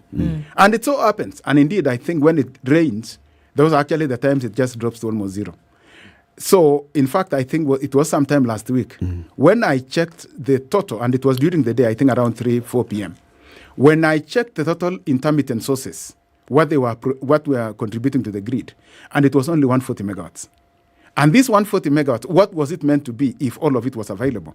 It was meant to be 435 from wind plus 210 from solar. So that would have meant 645 megawatts. So, a contribution where I was expecting to get 645 megawatts, I was only getting 140 megawatts. So in a situation where I have banked on it to supply the demand for the day, unless I have other sources which are there for them to start filling this gap when they are required, then you could actually be staring at a situation where you have to load shed. And that's actually where even the thermal sources do come in. A number of times, I think we've really demonized the IPPs and especially the thermal sources. Whereas, really, in terms of what they do contribute to us not load shedding, they actually play the most crucial role. Because it's in such times when these other sources are unavailable that they can be kicked in very quickly to actually come and fill this gap. And they are stable. Yeah, of course, thermal sources, because it's controlled generation. It's controlled. You just bring them in when you need them. Of course, you can still have some times when they're also on maintenance, and you might need them and they may not be available. But by and large, they are better in the sense that you can bring them up, ramp them up quickly, and then it fills that gap. And indeed, one of the other situations that has been we have been facing is Ethiopia, which is meant to be giving us 200 megawatts. Now, for maybe close to 2-3 months, they have been unable to give us the 200. Because why? Hydrology. They are again affected. And indeed, you see, have a big dam. We just finished filling this dam that has controversy here just the other day. But that is not the only one. And I don't think they have even filled it. So the whole issue would be the same issue we have of hydrology in terms of the poor water levels in the dams. It's in the region. It actually affects the region. And you see, to a layman, Latiff and Muga, they would assume, and they know that the capacity of the line that was constructed between Suswa and a place called Wolaita Sodo, it's a distance of 1,033 kilometers. 612 being on the Kenyan side, about 433 being on the other side. Now, if you look at that, the public would know, and indeed this is true, that the capacity of that line is 2,000 megawatts. And at times you would hear Kenyans saying, now, we have in Kenya a connection to Ethiopia which can bring in 2,000 megawatts. Why don't we bring that power and we display some of this? Of course, in theory, that sounds very good. But the truth of the matter is they may also not be having that power really. Okay. More than what and we for months now, we have not been getting. Right. No, we have not been getting the There's so many indicators here that perhaps it's time to really seriously consider these other sources for power generation. You've told us that Masinga is operating at well below capacity. True. You've told us that even the 200 megawatts that we're supposed to be getting from Ethiopia has not been happening. So you can pinpoint the problem already. Our wind is not winding. Wind is not winding, but the sun is shining. But then we are not... we can see the problem hitting us in the face, left, right, and center. But there seems to be a reluctance then to go towards these alternate sources. Still saying that, yeah, well, maybe we can get something out of Masinga, but it's not happening. But there's another source which we say, okay, has this problem or not? What is wrong with then tapping into this other source, solar, for example, and then putting in the infrastructure that is required to make it work as a source for power? No, like I said, what we really need at this moment, and it's really good, and that's why I really love the fact that we are having this conversation in the country at the moment, is there have been a lot of myths that people have believed in. They have always believed that 3,200 megawatts that we say is installed capacity in Kenya is available. And the truth of the matter is that it is not. And the beauty of having this conversation is for each and every person to really realize that the situation is not as rosy as we may have been thinking, and we need to immediately embark on a mechanism to address this. What we do require the most right now in the country is not another intermittent source. So I would not really be encouraging. Is solar an intermittent source? Exactly. When a cloud just covers or it rains, it drops to zero. Like I was mentioning last week, I don't know what it is right now, when solar was meant to be giving me 210 and wind was meant to be giving me 435, 3645, both of them, solar and wind, were only giving me 140. So what's the solution? And I think that's the question that we're asking now. What is the solution? The solution, number one, is to increase the base loads. What I mean by base loads here, let's fast track the geothermal projects. There's one geothermal which was completed recently and is really assisting us. This is a social energy which is in Menengai. It's giving in that 5 megawatts. And it came, by the way, with the lowest tariff. It is the one we are paying about 7 shillings. It's even lower than the one for Kenyan. And now that one is very helpful. There are 2 others which are meant to be done in Menengai. There is one by Or Power and there is another one by, I believe, Globalec. Now, it is 35 each. There's some activity again on geothermal happening in parts of Baringo. It's a place called Paka and Silale. Those ones need to be fast-tracked. There are some small hydro plants which are scattered all over the country. There is even one called Gogo in somewhere in South Nyanza owned by Kenyan. They need to fast-track it so that it produces more power. So we really need to look at what are some of these stable sources and fast-track and lift the moratorium that was imposed by National Assembly in terms of dealing with the NNU PPS, especially for the base loads. For the intermittent sources the best going forward would be not to really slam brakes on them, but to ensure that anyone that is going to come on board has a mechanism of maintaining the generation. The way it can have that mechanism is by use of battery storage, or another mechanism of ensuring, should a cloud cover, say, affect a particular where the plant is, then they have another generation that will rise up to fill that gap. Otherwise, if they come the way they come, it still poses a very big risk. So if it's solar, they should have solar and some sort of thermal on the side. Or maybe battery storage. Or even wind with battery storage. Please explain battery storage. Battery storage, Muga and Latiff and do, is a mechanism where you have some batteries, where as it is generating, it's also filling these batteries. In the event there is a drop, say there is a cloud cover, for example, or it starts raining over the place where the solar plant is, and we are talking about when it's dark clouds, it's raining heavily, then these batteries now start generating to meet that shortfall. If it was, say, generating 40 megawatts, now that it's raining heavily and there is no generation from the solar, these batteries will step in to bring in that 40 megawatts. The only challenge at times would be they may not last that long. But at least what it does happen, and this is where really some of the factors, or rather the benefits, can be realized. When you have like passing clouds, you will have a situation Latiff and Muga and do, where when the cloud cover goes away, there is a spike generation of say 40 megawatts. And when there is this spike, which is just being injected on this grid, there is a frequency rise. The frequency actually responds to that. And when there is that spike going up, the cloud comes again, it drops. It causes what is called a lot of frequency dips on the network.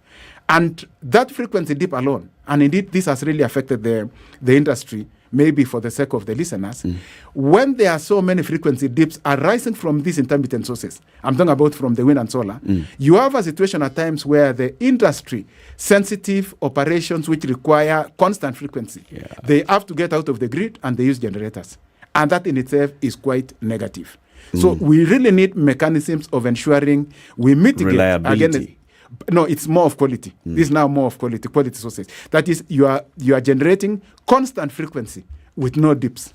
And that is where mainly the battery storage would need to come in to eliminate those dips and improve the power quality in the network. We're going to the news, City. Okay. Let's go to the news. That question. Just ask it so that we all know, we can remind you what the question was asked. It's about battery storage. Okay. Yes. Because even I have the same. You'd think that would be obvious. No, it's not obvious, clearly. That's why I'd like to... you have this solar and then you have battery and then, in the event, okay. Anyway, we continue this conversation in the next hour, and at some point in the next hour, we'll open up the phone lines, let people engage with the Kenya Power Managing Director and CEO, Engineer Dr. Joseph Siror, who is our guest this morning. We are talking about the Kenya Power and, the reliability of this particular company to give us constant power in our homes, in our businesses, everywhere. What's happening? What do we need to do? It's 9 a.m. Good morning.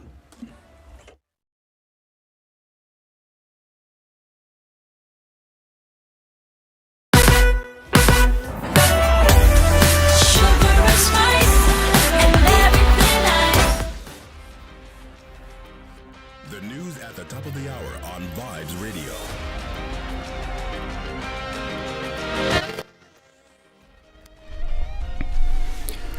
Good morning, this is Newswire. I'm Dennis Aseto.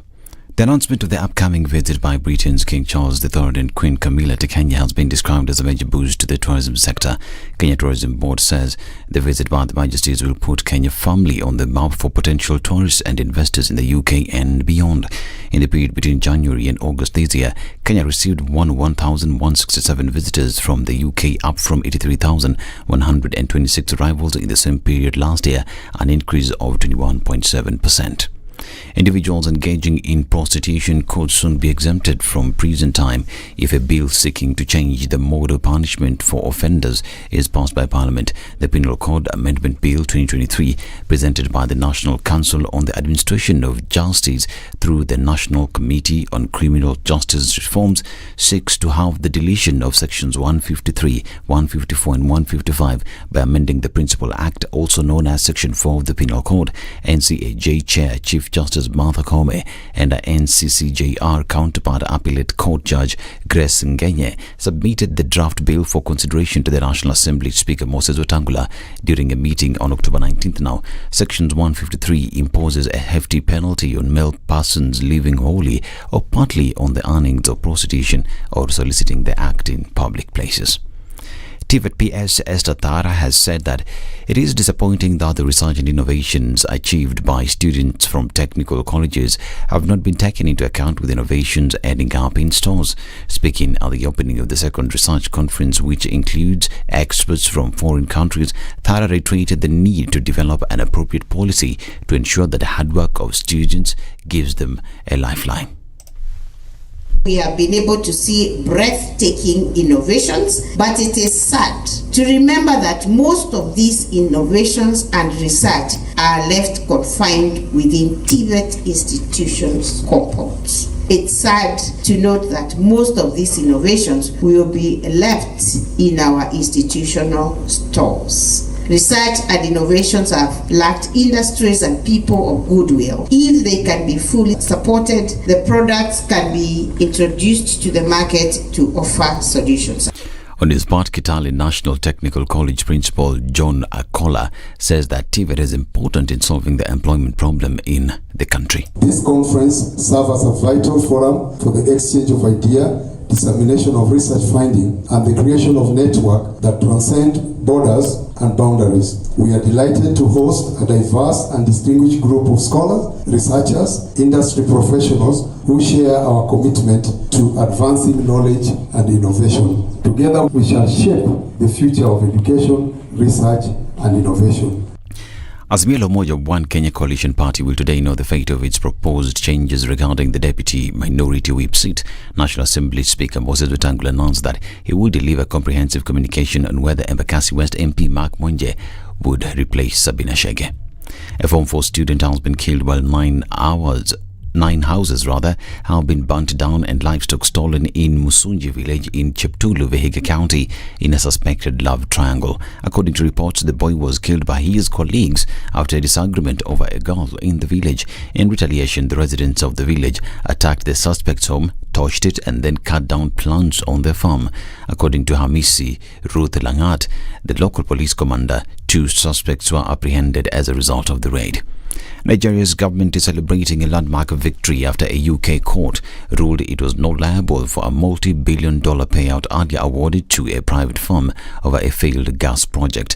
The West African nation was previously ordered by an arbitration tribunal in 2017 to pay $6.6 billion plus interest in damages to a British Virgin Islands-based engineering firm, Process and Industrial Developments Limited. The company had sued for compensation over lost profits following the collapse of the 20-year deal with Nigerian authorities in 2010 to build a gas processing facility. Now, another former lawyer of Donald Trump, Jenna Ellis, pleaded guilty to helping the former U.S. president's efforts to overturn his 2020 election defeat in the state of Georgia and agreed to testify against Trump if called upon.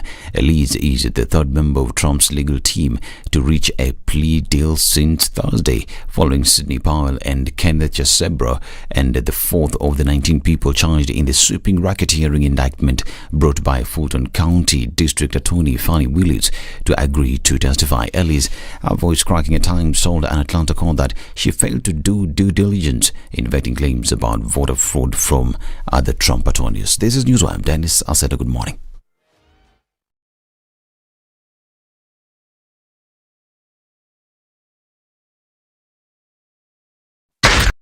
.4 Spice FM, Nairobi. All right, not doing too poorly. So most parts of the city getting away from the traffic that we've seen this morning. We're still having that heavy traffic on Wayaki Way. It's coming in from that James Gishuru junction, going all the way through towards the expressway exits. Not quite sure what's causing that, but it's still very, very heavy on Wayaki Way right about now. A little bit of that still left on the Thika Superhighway as you come into the city.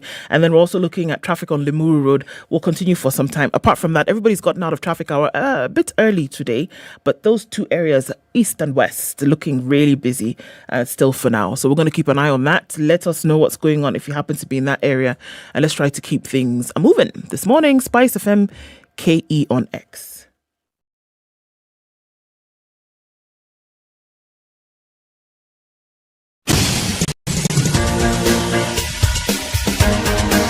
This is the Situation Room, the home of hard-hitting political commentary and penetrating insights about the state of the nation. This is a talk radio experience like no other. The Situation Room, a place for hard truths, debates, and elevated conversations. The Situation Room, witty, political, engaging, deep, controversial. In the room, we have C.T. Muga, researcher, academic, seasoned political observer, a fountain of wisdom in these politically uncertain times. Okoh, Nigerian by birth, Kenyan by choice, communications expert, Pan-Africanist, a truth seeker and believer in people power, and Eric Latiff, agent provocateur, the man in the chair, seasoned journalist, news hound, a man who believes in punching up, not down. 7 after 9. This our conversation is the Situation Room, Dr. the only way to start. Managing Director and Chief Executive Officer of Kenya Power. Also our conversation, which is reminding you to watch Maisha Magic Plus on DSTV and GoTV, and you will catch this latest Kenyan productions. Zari and Kasiri.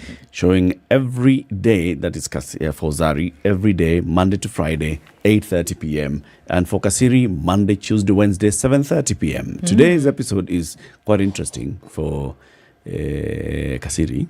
Yeah. What's happening? In today's episode, Wanja calls Ngash to the hospital, but somehow she manages to escape him, giving McKenna a hard time looking for him all over. Now, Wanja and Ngash then decide to settle at Ngash's place, alleging that McKenna is behind Wanja's miscarriage. She gets it's like that. So you've said Wanja, McKenna, Ngash, McKenna, it's Wanja. one love triangle like that. There's somebody right? in hospital. Wanja lost her baby. Now she's blaming McKenna for the loss of her baby. Meanwhile, Ngash is seeing both of them at the same time. Where? This Ngash guy. He's the OG. Yes. Well, catch it on Maisha Magic Plus on DSTV channel 163, Go TV channel 3 today. And you can dial *423# or download my DSTV or my Go TV app and get or stay connected. They always say, terms and conditions apply. City, the proverb from Zanzibar. Yes. Malenge simboga. Lakini malenge ni boga. Ukipenda boga, penda na ua lake. If you love a pumpkin, also love its flower. Yes. So, Dr. Siror, the question that City wanted to ask was on batteries. So, City, please ask the question. You see, the beauty of technology, technology isn't static. It even goes beyond being dynamic. There are always new ways being found to ensure that what is good is better. Now, when we talk of batteries and we talk of power generation, we're talking about something that is likely to be very massive and very expensive. Now, the thing that batteries are known for, yes, they have power in smaller gadgets, but big gadgets, that power doesn't really last very long. Now, the question I wanted to ask was actually answered when we were off air, but I will ask it nonetheless. Do we have technology that can guarantee the storage of power within those batteries for much longer than we've had in the past, beyond, say, an hour? Do we have batteries, whether it is lithium, whatever it is that they now have in batteries, that can last, say, even 6 hours? Or are we still exactly where we were, where it's a stopgap? But that's all it does, it's a stopgap. Thank you so much, Muga, for that question. You can size batteries to provide you as much power as you may want. The only issue is that it will be the more you can store, the more expensive it can be. And let me also indicate here that the battery technology has really been improving over time, to the extent that the technologies we have right now are definitely much smaller in size. They used to be very massive even in size, where to store some particular capacity, you really need a very big room. But I think with time, they have become modular, they have become smaller in size. And what you measure mainly in terms of a battery is ampere hours. That is the number of hours it can last supplying 1 amp. So it is possible to size the battery in a manner that it can supply power for as long as you want. Of course, the underside would be the cost. But the role they really play in terms of dealing with intermittent sources, Muga, would be to size them in a manner that if, for example, your plant can generate, say, 40 megawatts, it's not for you to generate 40 megawatts. You could provide for you to supply a constant at 30 megawatts. The rest, of course, is recharging the batteries. Then whenever now there is a cloud cover, it comes in, first of all, to improve on the quality, to maintain so that you are able to supply 30 megawatts constantly and almost behave like a baseload, deal with inequality challenges. And then definitely when there will be no solar, then it continues to supply. And the same can happen. Of course, wind, the beauty is it can supply both during the day and night. So it can really help to mitigate against those fluctuations that do come as a result of the wind variability and also solar variability. So it can be as big as you may want, but of course the issue, at what cost? But then what you're saying, what I'm hearing you say, engineer, is many of these variable plants do not have this capacity. Yeah, the ones which are currently in the country, Latiff, is they don't. But so that means... Wait. Yes. In those factories that you say, that have sensitive equipment, one of the things that they'll have is they'll have a power stabilizer there, they'll have the AVS system and stabilizer to make sure that there's a stable source there's a stable power getting to feed this machine, whether it's coming from the grid of Kenya Power or it's coming from the generator outside. All right? Now, for this generator, and you know very well, I mean, the science of it is that I have a solar plant. At some point, there'll be a cloud that will come, and a passing cloud will affect my generation. Wouldn't it have been obvious that as you're installing this, you also are thinking about those moments when you have the cloud cover? No, definitely. I think those are things that were known, Latiff. But the assumption was, and indeed I think this is a global thing, that where you have intermittent sources, they should not account for a large proportion of your generation mix. So if you are able to maintain it at a very low proportion, then the rest of the grid that is generating the hydros and the base power would actually be able to even out some of those variabilities. But we are now a situation where the solar or the wind is generating a very large proportion, then it now starts becoming a major headache. And that is indeed why I was telling Du that where we are right now is not a further addition of the intermittent sources, because that wasn't the situation. We need an increase of the base loads. Indeed, if it was such that we were able to increase the base loads so that the proportion that wind and solar generate on the generation mix, that particular challenge would not be felt, because it would be like you are just dropping a small thing on a very big truck that is moving. The impact would actually be not as massive as if it were like 50% of the load or 40% of it. So really that is the way to mitigate that. But going forward, yes, the new ones should come with those mechanisms of stabilizing. Are you telling these things to the Ministry of Energy and to regulator IPRA? Are they aware of these things? Because right now the conversations that are happening, even as our president, for example, is going to Saudi Arabia and other places, and we are bragging in a panel conversation, even a moderator saying, you know what, people, Kenya has 90% plus of green and renewable energy. Everybody is thinking, so if we're going to invest in Kenya, let's put up more solar plants, let's put up more wind. Not many are even thinking at hydro and all. So our push seems to be at government level, we are going to look for more and more investors for wind and solar. And yet the company is saying, guys, not a reliable source. Not more wind and solar. Let's look at something else. No, that is, it is a conversation. Are they aware of your concerns? Definitely, I think this is one of such platforms, but at ministry level, the ministry is very much aware. And we are very cognizant of the situation that we are in right now. But we are also cognizant of the pushes by maybe tenderers and entrepreneurs in terms of pushing some of these things, Latiff, which is really a nightmare to my guys at the National Control.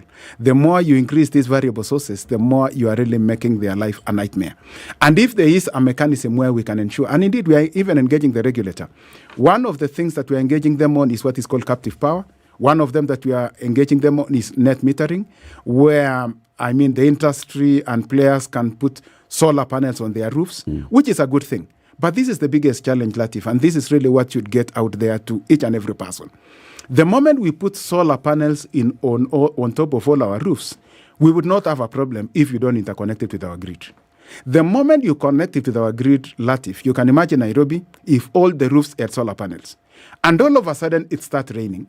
One, all the generation may be quite substantial, it will drop to zero. And not only will it drop to zero, it will now attempt to pull power from the grid that was being supplied by the solar for their own usage. So you have a double tragedy. A loss, assume for example all the roofs were generating 50 megawatts. Then you are losing 50 megawatts instantly, and then it attempts to pull another 50 from the grid. So the power quality in the country is really going to be impacted very adversely. And it's a conversation we want to have with the regulator, that as you allow people to just connect to our grid, please, let's discuss on the impact on power quality. Because you see, people would want to stone me when the quality of power is not as it should be. But if you are going to allow any person to just hook to my network, and of course we are in an open access era, without you providing the safeguards to ensure that they are connecting to my grid is not going to compromise the quality of my power. Or if it does, then don't hold me responsible. Because I mean, if you have come and you are supporting a mechanism that is going to compromise the quality of my power, then how do you make me responsible for that quality? So it's really a conversation where we are saying, please, if you want to put those solar panels on top of your roof, but don't connect it to our grid, we don't have an issue. This is freedom. That is your space, of course, under the regulations. But if you are going to interconnect with the grid, let's have a conversation. What mechanisms will you put in place to ensure you don't compromise the quality of my power, which is again affecting the industry, who are looking up to me to provide quality supply? What would you like? What kind of conversation would you like? Because, well, if we can put all solar panels on all these roofs, that's not a bad thing. True. If we can generate 50 megawatts from all these roofs, that's not a bad thing. So what would you like? We would want a situation where if you are going to put these solar panels on top of your roof, then also have a mechanism to deal with the quality. And what we would say is that put a battery storage to ensure that you don't keep having the variability affecting my network. Put a mechanism to control that. If you are unable, then to connect them to my grid, we should have a fee so that I can now set up a mechanism for dealing with the power quality issues that emanate from the fact that you have connected to the grid. So we should have a conversation around there so that you don't just have a situation where somebody connects and we say net metering, we net off the units, and the quality that you have put on my network is so bad that now everyone is running away. And then, of course, you end up being the only one supplier. The only supplier. And possibly you can now sell more. The only consumer. More of the solutions. Yes. Yeah. With these things that we're talking about, Engineer Cyril, are we looking at a situation whereby load shedding then could become a reality in the coming days or in the coming months because of what we've talked about with the low production coming from the dams that are available and obviously our heavy reliance on hydro? Is that what we're looking at? No, we are doing our best really to mitigate this. And possibly one of the things we are also banking on is the fact that we are now in a period where we are expecting heavy rains in parts of the country. I know it was downgraded. Initially, it was El Nino. Of course, we didn't want the El Nino fact, but we wanted the water that comes from the process. Of course. But, of course, with the fact that now it is still expected that there are heightened rains, or the level of rains is going to be high, we do expect then our dams to be getting more and more full. And possibly also to assure the public, there are a number of initiatives, like we did mention, we have the link to Ethiopia, where we can get some power, but of course right now it's also 100 megawatts. But these rains we also do believe is affecting the whole region.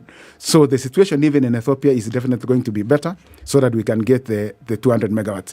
We also have an interconnection where we are currently working on completing. This is being done by Ketraco. That is the link to Tanzania. We also do hope, not that we expect power from Tanzania, but we do hope that with all these interlinkages, and the fact that the rain patterns in the region are not as uniform. Yes, it could be that Ethiopia is currently affected as we are, but I don't know what the issue is obtaining around the entire region. But by having interconnected grids, which is really what we are promoting, this effect is going to be mitigated in a manner. But if you look at even what the conversation that has been handled at the ministry level all the way to the cabinet, they are very much aware of the current prevailing situation. And we are working together towards ensuring we don't have a situation where we would stare at load shedding. And maybe another thing that I could just add do also, one of the other issues in terms of even providing power in the parts of the country is brought about by transmission constraints.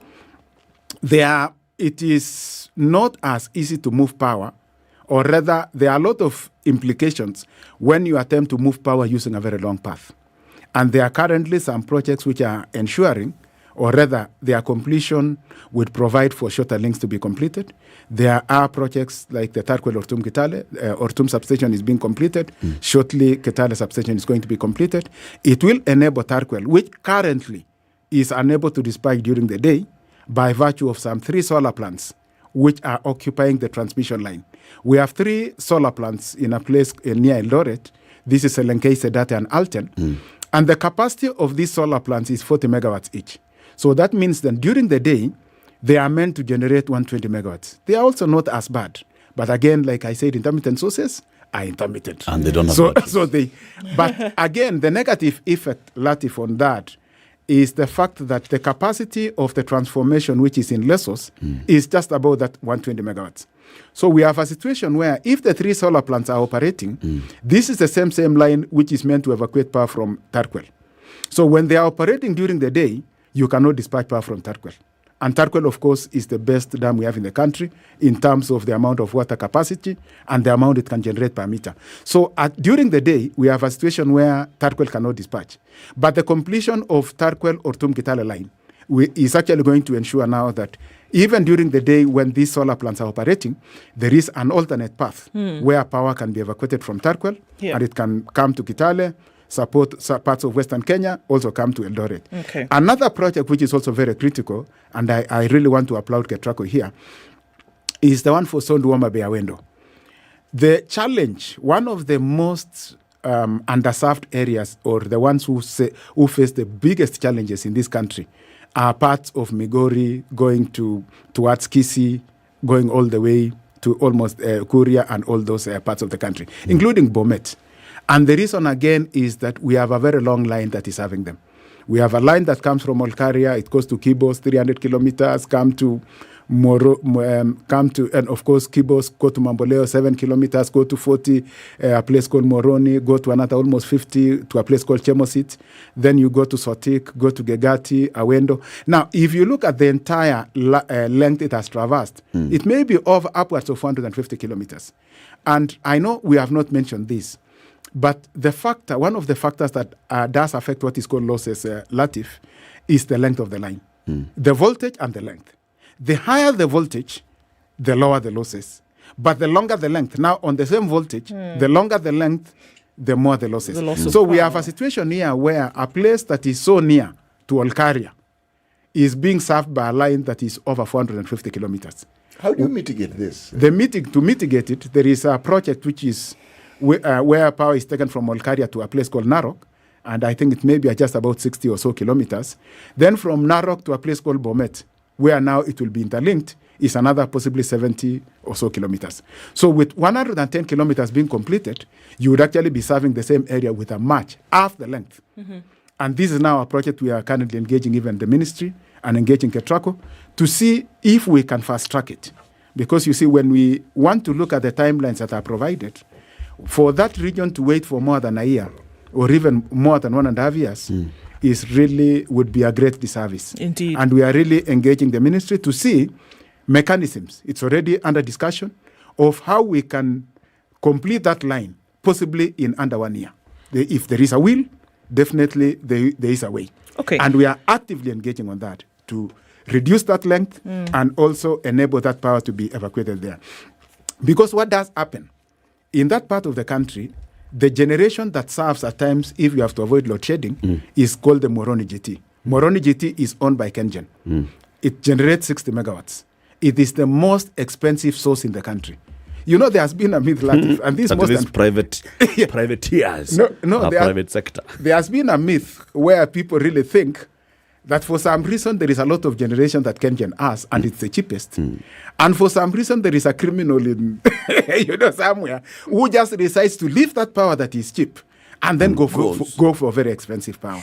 That I know it has stayed for some time, but we are here to say really that is not the situation. Okay, can we look at the high cost of power? And I'm talking about what we are paying in monthly bills and via the purchase of tokens.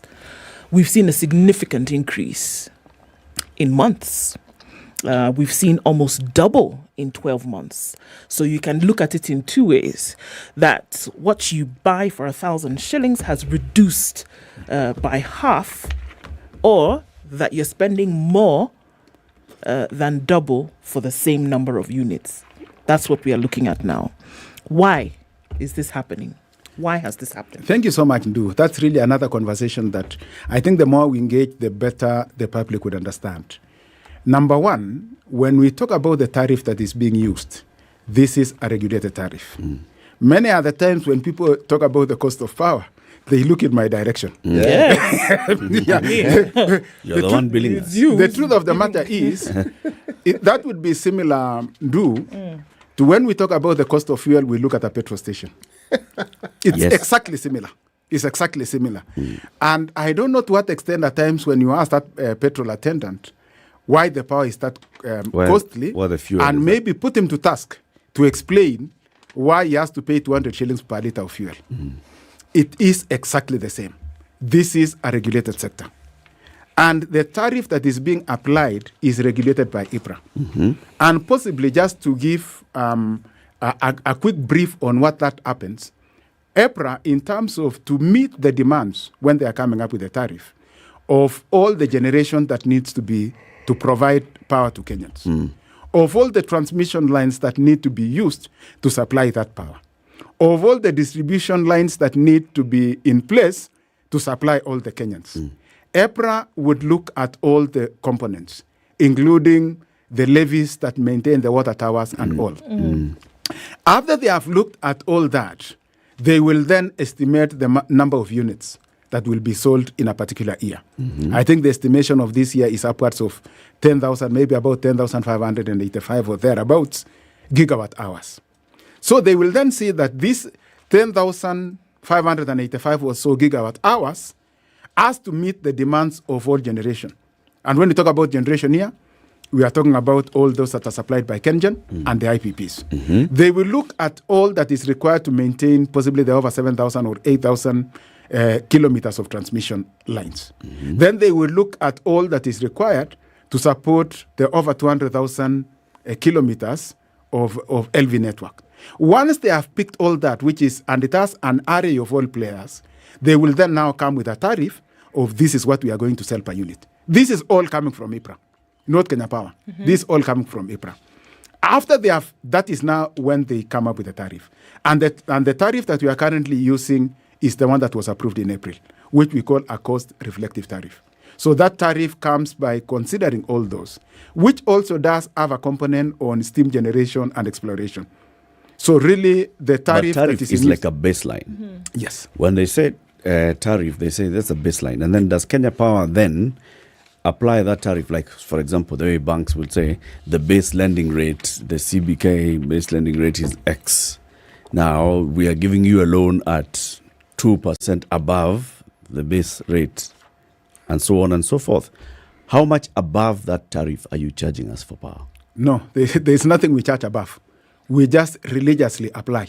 So you take it as it is prescribed, and then when I'm buying for 100 shillings, you're applying that tariff to the 100 shillings, or rather to the amount of money that I have at the time to pay. So you're saying essentially, you have, as Kenya Power, have no bearing whatsoever on the cost of the electricity we pay for on a regular. You're just taking it and saying, here it is, pay for it so we can give you power. Absolutely. We just apply it. But possibly just to add in another just factor now that could vary from month to month. When that tariff was arrived at, and let me also state here that all the power we buy from generators is the cost is in dollars. All of them, including KenGen. So all the generation plants, once they have supplied what they have supplied this month, there is a tariff that, it has to be paid in dollars. Now, what then happens if the dollar exchange rate varies? What it would is that if the exchange rate when the tariff was applied, which is the base now, if that is the only variable, there are two variables mainly. That is the fuel used and the issue of the forex. The issue of the forex would mean if the exchange rate at that time was 130 shillings to the dollar, but right now we are at 145. Then the difference, that would then mean that for the same units that we were buying from even KenGen, we would have to pay with that escalation in forex. Okay. Because So then how does Kenya Power make money? What if we were saying that you just apply a tariff, then how is it that Kenya Power is able to say we made this amount this year? From that tariff that is regulated, which was approved by EPRA, I did indicate that there is the portion that goes to generation. There is the portion that goes to transmission. And in the transmission arena, we have mainly Ketraco and Kenya Power in that space. Then there is the one that goes to to the LV network. What comes eventually to Kenya Power? If you are to look at 100% of what is paid, 65% goes to address generation. So for every 100 shillings that you pay for your electricity bill, 65% of it goes to generation. Then 16% comes to Kenya Power. It is that 16% now where our profit comes from. So that's your margin. It's not really the margin. That's how much comes to you. Then from there now you determine. Yes, from this 16% that we get, this is now what we use to do all the meter readings. This is what we use to replace the rotten poles. This is what we use to bill all the 9.2 million customers. So this is why you use your operations. Yes. And you've got to manage your operations so that this 16% still gives you a profit. Exactly. We have to optimize. And again, if Muga here does not pay his bill, I shoulder it directly. Yeah, because you see, the generation. Muga doesn't pay. I know he does pay. Yeah, but the whole issue is that the entire risk. You see, if you look at all the players, and Latiff and Muga, all of them will just sit back to wait to be paid. They're waiting for money to come. They will wait Kenya to be Power. paid for all the generation they sold to us. They will wait to be paid. The transmitters will wait to be paid for their network. Now, Kenya Power has to shoulder all the others. Dealing with the 9.2 million customers, dealing with the almost 270,000 kilometers of LV, dealing with the vandalism of transformers, where last year they were almost stealing one per day, dealing with, vandalism of all sorts, dealing with some guys at times who do some illegal things. All of it is shouldered by Kenya Power. With this 16%. With the 16%. Before we go to the break, why are we buying all the power in dollars? The reason is simple. If you look at all these plants, Latiff, they were funded.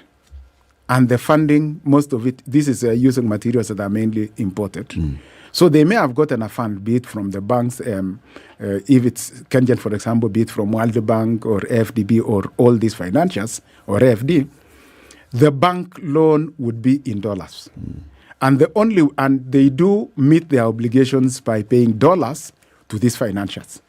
So, and that is actually why even in the repayment, it was pegged to the dollar. There is none really. If it was such that possibly now that we're having this conversation, if Kenyans can use their pension funds and use this other funding, which is local, then we may be looking forward to a situation where this sum of the generations is going to be Kenya shillings based. But as it is right now, all of them are dollar based by virtue of the obligations that they have to meet. These investors in the generation space are not the only ones who import things. All right? When we are buying things in many of our shops, many of the components there have been imported. But they are not all manufacturers in the country are basing their price on the dollar. I mean, this particular conversation, I don't get it. But let's take a break first. It's 24 minutes to 10. Engineer Dr. Joseph Siror is the CEO and MD of Kenya Power. I think let's open up the lines for those 20 minutes after this break so you can engage him. Ask him the questions. Where are your pain points? Let him respond. This is the Situation Room, the only way to start your day.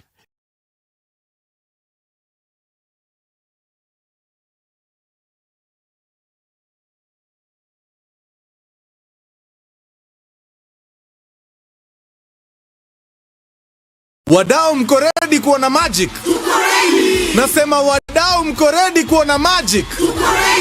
Haya basi, msiblink juu sasa tumefungulia Magic na Maisha Magic Plus. Watch all the best local entertainment kama Njoroge, Uba, Salem na the all new shows Kasiri and Zad. It's 19 degrees and cloudy conditions, partly sunny in Nairobi, highs of 28 and lows of 17. It's sunny at 20 in Nakuru, highs of 26, and 26 will be the high, and partly sunny in Nyeri at 20. Mostly cloudy at 20 in Eldoret with highs of 25, and it's cloudy at 28 in Mombasa with highs of 32. It's 30 and sunny in Malindi with highs of 32, and we'll see highs of 29 in a mostly cloudy Kisumu at 26, 23 and cloudy in Kakamega with highs of 29. Still continues to rain in Kampala with highs of 29 and lows of 19, and it's partly sunny at 28 in Dar es Salaam, going to highs of 32. We'll see highs of 30 in a sunny Johannesburg, and it's sunny at 27 in Lagos and cloudy at 24 in Kinshasa. We're looking into a partly sunny Beijing Wednesday afternoon with highs of 27, and it's cloudy in Paris at 13 with highs of 16. After the rains, London is cloudy at 10 with highs of 14, and it's clear at 12 in New York, coming to highs of 22 and lows of 12. Mature, intelligent talk every morning. Spice up yourself.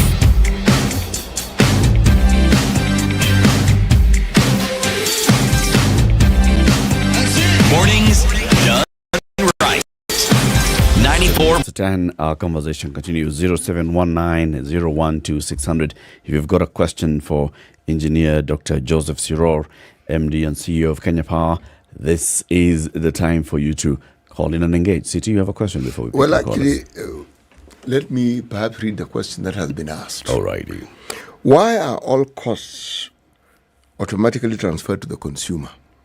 That's what this consumer thinks. That's question one. They also say, why can't users who generate their own power not be allowed to sell excess power to the grid in an easy and transparent way?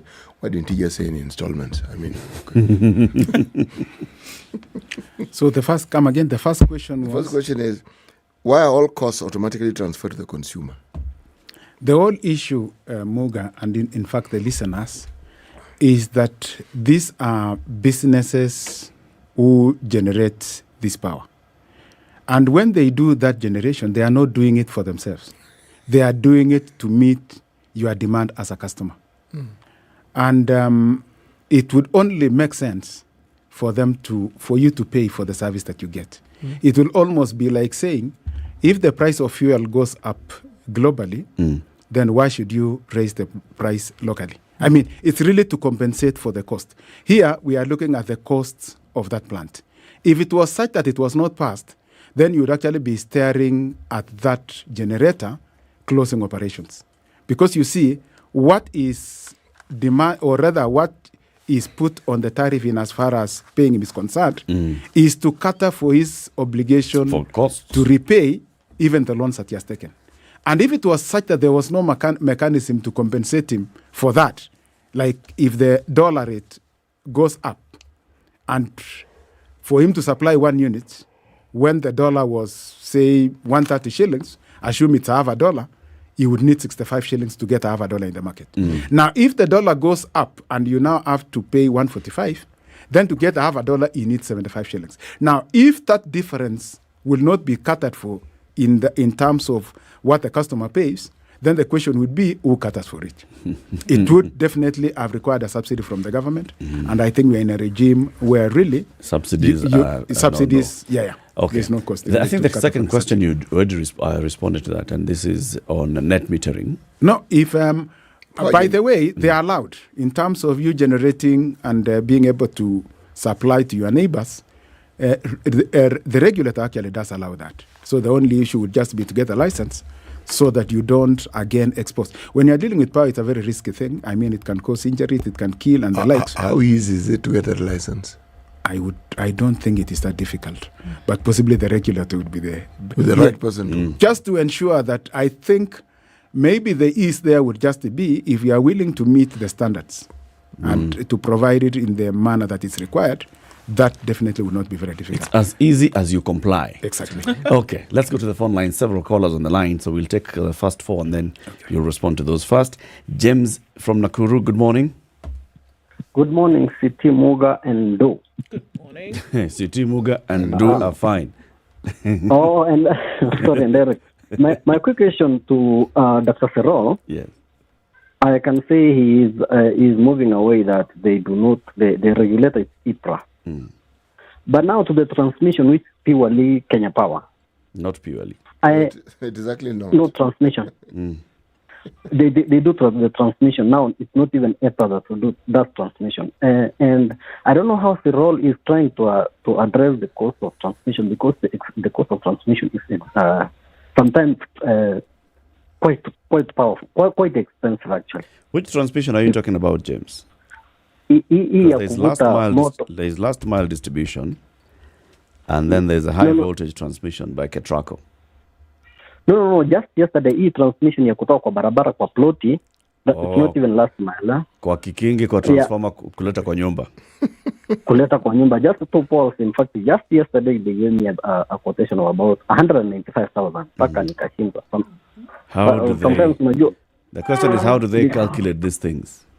How do they calculate? And even the market price, because ukiangalia even their poles and uangalia the poles on the market supplies are low.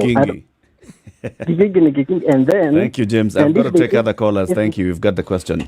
Clinton in Nairobi, good morning. Good morning, Eric, City Ndu, and Dr. Engineer Njoroge. Good morning. Good morning. Good morning. Now, I have 4 questions, and I hope you find some time to answer them. Ask one. Okay, the first one. Let me ask two. What the engineer is doing to better the relationship between Kenya Power officials and the consumers? And number 2, I come from an area where we've been fed the narrative that the power we consume comes from Uganda. If we can debunk a little bit on that, that is Busia County, Samia sub-county specifically. Okay. All right, he will respond to that. Paul in Roiro, good morning. Morning, Eric, City, Endo, and Engineer. Good morning. Good morning. Good morning to you. Yeah, I must comment, Engineer. He has, in his short stint at Kenya Power, I think he has really tried to demystify the power sector in this country. I had one question for him. In one of the conversations he has been having in media houses, there's one I listened to him when he mentioned that a certain period, a certain time of the day, the power consumption is low. That's during the night, midnight there. And there's a way as consumers we can take advantage of that. There's an off-peak tariff. If I'm a manufacturer or I'm a domestic user, I consume power at that time, I'll be able to enjoy a low tariff. I don't know if we can demystify on that. Is it that one token that when I consume in the day, that one means when I consume in the day it will last shorter, and when I consume at that time of the evening it will last longer? Because I'm looking at a situation where I can tell. Whoa, Kipiga Pasi midnight. We get your question. Thank you, Paul. Thank you. Kerry in Kileleshwa. Thank you. Morning crew at the hot seat. Mine is a question to the Daktari has done very well, but now he's tied our hands on asking him about the cost of power because he says he's the guy at the pump, so we can't really ask him on that. But why is it that we every time the criminals steal whatever they steal from the transformer, the residents around that transformer have to pay a heavy price because they stay several days without power. And when you call their customer service, they say you are being punished for allowing people to steal whatever they steal from the transformer. So you wonder, are we supposed as consumers to stay out at night looking after our transformers? Thank you very much for the interview. And I invite him again. Thank you, Kerry. Final one, then you answer this one. Simon in Kitangala, how are you? Yeah. Good morning, Eric. Morning. Mine, actually, I wanted the engineer to tell us their input to the ministry regarding, for instance, when we are talking about the national grid, sometimes most of us would think every homestead should be encouraged to have solar, so that the solar power, such that the national grid is at peace, so that the energy that is not being consumed there is directed to the maybe manufacturers and so on. What is their input? Why would they not also venture along those lines for the homestead not to rely mainly from the generation from the Kenya Power and so on, so that we, the low consumers, can rely on solar power than the main power. We get the question. Thank you, Simon. Thank you. Engineer, respond to these ones. Which one do you want to start with? I think the first one was about the cost of connection. Yep. Yeah, there are a number of factors. Like if it's just a drop cable, The amount of materials that goes in to provide that service would be quite cheap. I think we do have a rate of about 35,000 shillings. That if it's just a drop cable. And I do not understand why. No, there are a number of factors. I did an application just last month. I'm giving you this is past. Okay. 5 meters, I counted. Yeah. Kikingi ndio hii in a drop kwa hii nyumba. Less than 5 meters. Bill quoted 35,000 shillings. Yeah, it's 35. It's the one I'm saying. If it's a drop cable. Hey. If it's a drop cable, yes, it's 35 shillings. You're not buying a new Kikingi, it is there. It is only... It's the materials that go into the provision of that service. Of course, there are cables. There are, I think there are a number of components that actually goes into that particular aspect.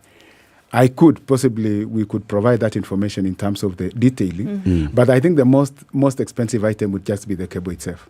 And if you look at even the steel prices globally, Latiff, the prices have really gone up. In fact, when we look at the quotes we had given last year, vis-a-vis now when we want to supply, we noticed that there is a 70% rise in terms of the costing. The costs have really gone up. The cost for transformers, yes. 70%? Yes, it has gone up by 70%. Cost of steel. The cost of steel globally has really gone up. And this is what is messing and what is really contributing to the very high cost of connection. Yeah. So in some cases, when I think the same question of connectivity, they're also talking about, you're looking at the various components that will come in. Am I paying for a transformer? No, you are not paying for a transformer. But there are certain instances, Latiff, where the transformer that is nearest to you is already overloaded. So that would mean then to supply this other customer, in as much as there is a very close by transformer, possibly a new transformer would be required to meet that extra load. So those are unique situations. And indeed, some customers do, or rather, find it difficult to understand. Because they'll tell you, there's a transformer that's just 200 meters away. But little do they know that transformer could be overloaded. And thus, one may need an additional one to actually meet the demand for that. Who will pay for that cost of this new transformer? I think it depends with them. At times, it is the customer. Depending on the kind of connection, at times it's the customer. Because you'll see, like I mentioned before, Latiff and the others, if you look at what we are provided for in the tariff, that 16%, really it does not provide so much leeway in terms of the capital. For the capital How cost. can we change this 16%? The way we can change it would be one, if we can spur the demand to go up. And I do appreciate that somebody even talked about the time of use tariff. Because if you see, and if the regulator, for example, is coming up with a tariff based on selling 10,000 gigawatt hours per year, which is now to respond to all the needs of generation, transmission, distribution, retail, and all, and if the network is such that, and indeed the generation can support it, possibly 15,000 gigawatt hours, then to that extent, you would have a situation where the tariff could go lower. And maybe just even for the sake of the public, it would be, you may find it very strange, Latiff, to know that 8,700 customers account for 50% of our revenue. 8,500 customers? 8,700. So that is essentially industry. So where is the other 50%? Industry. And if you look at the majority of our customers, and these are now some of the aspects that consumers need to know, there is really a lot of cushioning for what is called the lifeline customers. We are talking about your customers who consume between 0 and 30 units. And if you are dealing with that person in the village who is now connected, and really we want to appreciate so much what the government has done in terms of this electrification, and possibly also to give a good setting in terms of why this high cost. When the government decided to ambitiously expand the network from the 2 million customers that we had 10 years ago to 9.2 million, there was massive investment. Massive investment in terms of bringing new generations. You're talking about the geothermal. Where geothermal was a few years ago is not where we are today. And in this journey of even going clean, and I do again want to appreciate the government here, there are other sources which could have been cheaper, but not possibly harnessing Mui Basin, the coal there, would have really assisted in bringing the cost of power down. But when the government chose to go the clean way, to do geothermal prospecting per megawatt is $3 million. So there is heavy investment that goes into providing that power. So that we should not hang also the regulator now that I've directed where actually the blame should go. But if you look at the investment that has gone into the energy sector for the last 10 years, it is quite massive. And when we now look at the tariff, it's actually responding to that investment. It's responding to the investment. Recouping that investment. It's recouping that investment in generation, recouping that investment in transmission, and recouping that investment in the distribution. But the beauty, and this is what the public also ought to know, that when you look at this investment, and that's why even I was talking about driving the demand higher, the investment that has already been invested is going to last us many years to come.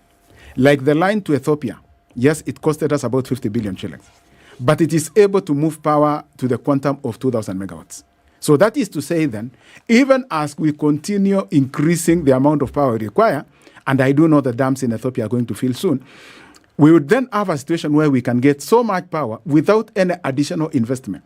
With the same investment, if you can drive the consumption higher so that the number of units sold are higher, then of course the cost per unit is going to come lower.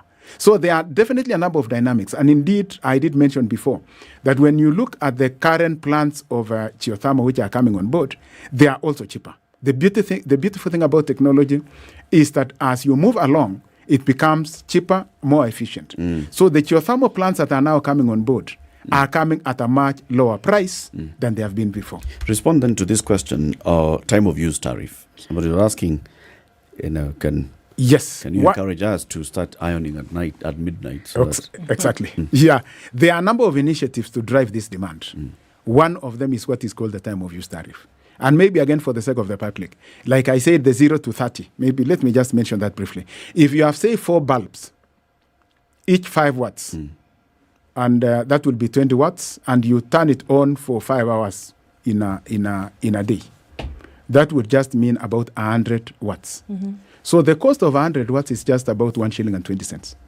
So for this person who has only 4 bulbs and is turning it from 7 o'clock to around midnight, his monthly bill is going to be 1 shilling and 20 cents times 30 days, which is just about under 50 shillings. So really, power is not expensive. It is the usage. What are you using it for? Of course, 0 to 30 units is the lowest tariff at 12 shillings and 24 cents per unit. That is if you average consumption. You are talking about average consumption. Between 30 and 100, if your average consumption is between 30 and 100, you will pay 16 shillings and 50 cents per unit. And if it's over 100, then you go to 20 shillings. And of course, there are taxes and levies and all. So when you look at the cost outlay, for really the majority who are in the lifeline, over 7 million customers, they are on the lowest tariff, where they are able to function and to really gain a lot of benefits by using power, avoiding the smoke, avoiding health hazards. Now, on the time of use tariff, this was mainly targeting now the high consumers, mainly the commercial and the industry. And we do have a tariff because if you look at our pattern, like I said, it may be around 1,200 megawatts early in the morning. It may go to around 15, 16 midday, go to about, again, oscillate around 1,600 to around 6 p.m. Then it starts now going up. It goes up all the way to 2,100. And indeed, again, just for the sake of the public, for clarity, what does happen is that even in the dispatch of power, we first of all have to start with what's called take or pay. Take or pay means you pay whether you take it or not. Once we've brought all of them in, it is still not, and it is far from satisfying the demand. So we then have to bring in the cheapest sources using a merit order. So we'll bring in the hydros, bring in geothermals. Once you've met all those requirements, for as long as you are oscillating at around 1,200 and the likes, most of those would be able to meet, except now for the grid constraints, which may not enable you to pass power for places or voltage mechanism or stabilization for places like Mombasa and all that. So you may still have some thermals which have other purposes.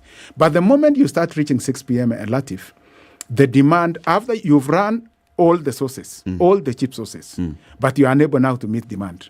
So you then have to engage in the thermals to address that shortfall. Otherwise, you'd actually be faced with the challenge of rotating. Now, the time of use tariff then kicks in to even out that curve, because from around 10 p.m., it drops back. It drops back from that at almost 2,100. It drops back to about 1,200 by midnight. Again, you may be oscillating at around 1,000. So this one is really to drive the demand so that if the industry is able to take advantage of it, they actually get it at half the tariff.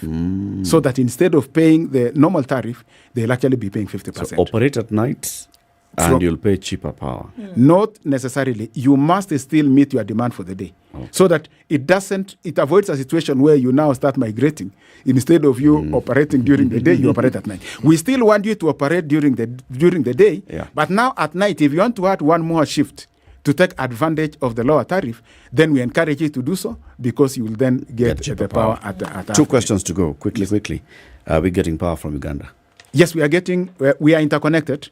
We have a power exchange from Uganda, the Ginger line, the UAB line, and it varies with the time of the day and the time situations. Okay. For most of the time, we get even up to 50 megawatts from them.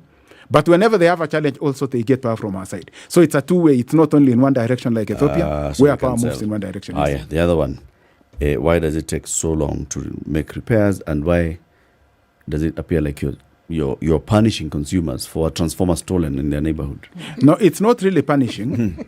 I know I may have mentioned it the last time, Latiff, that there was a situation in Kenya Power where for 1 year they were unable to buy critical materials. It's now really that we are now buying the transformers and all that.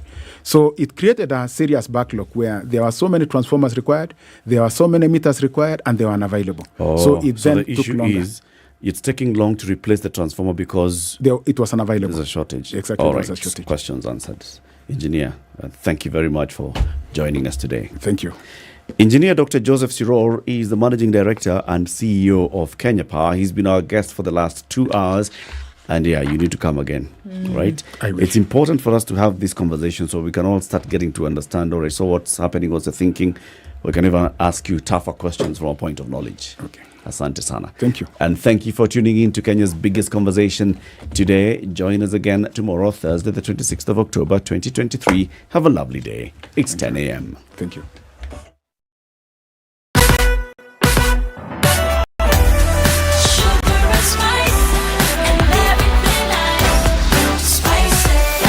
Spice up your life.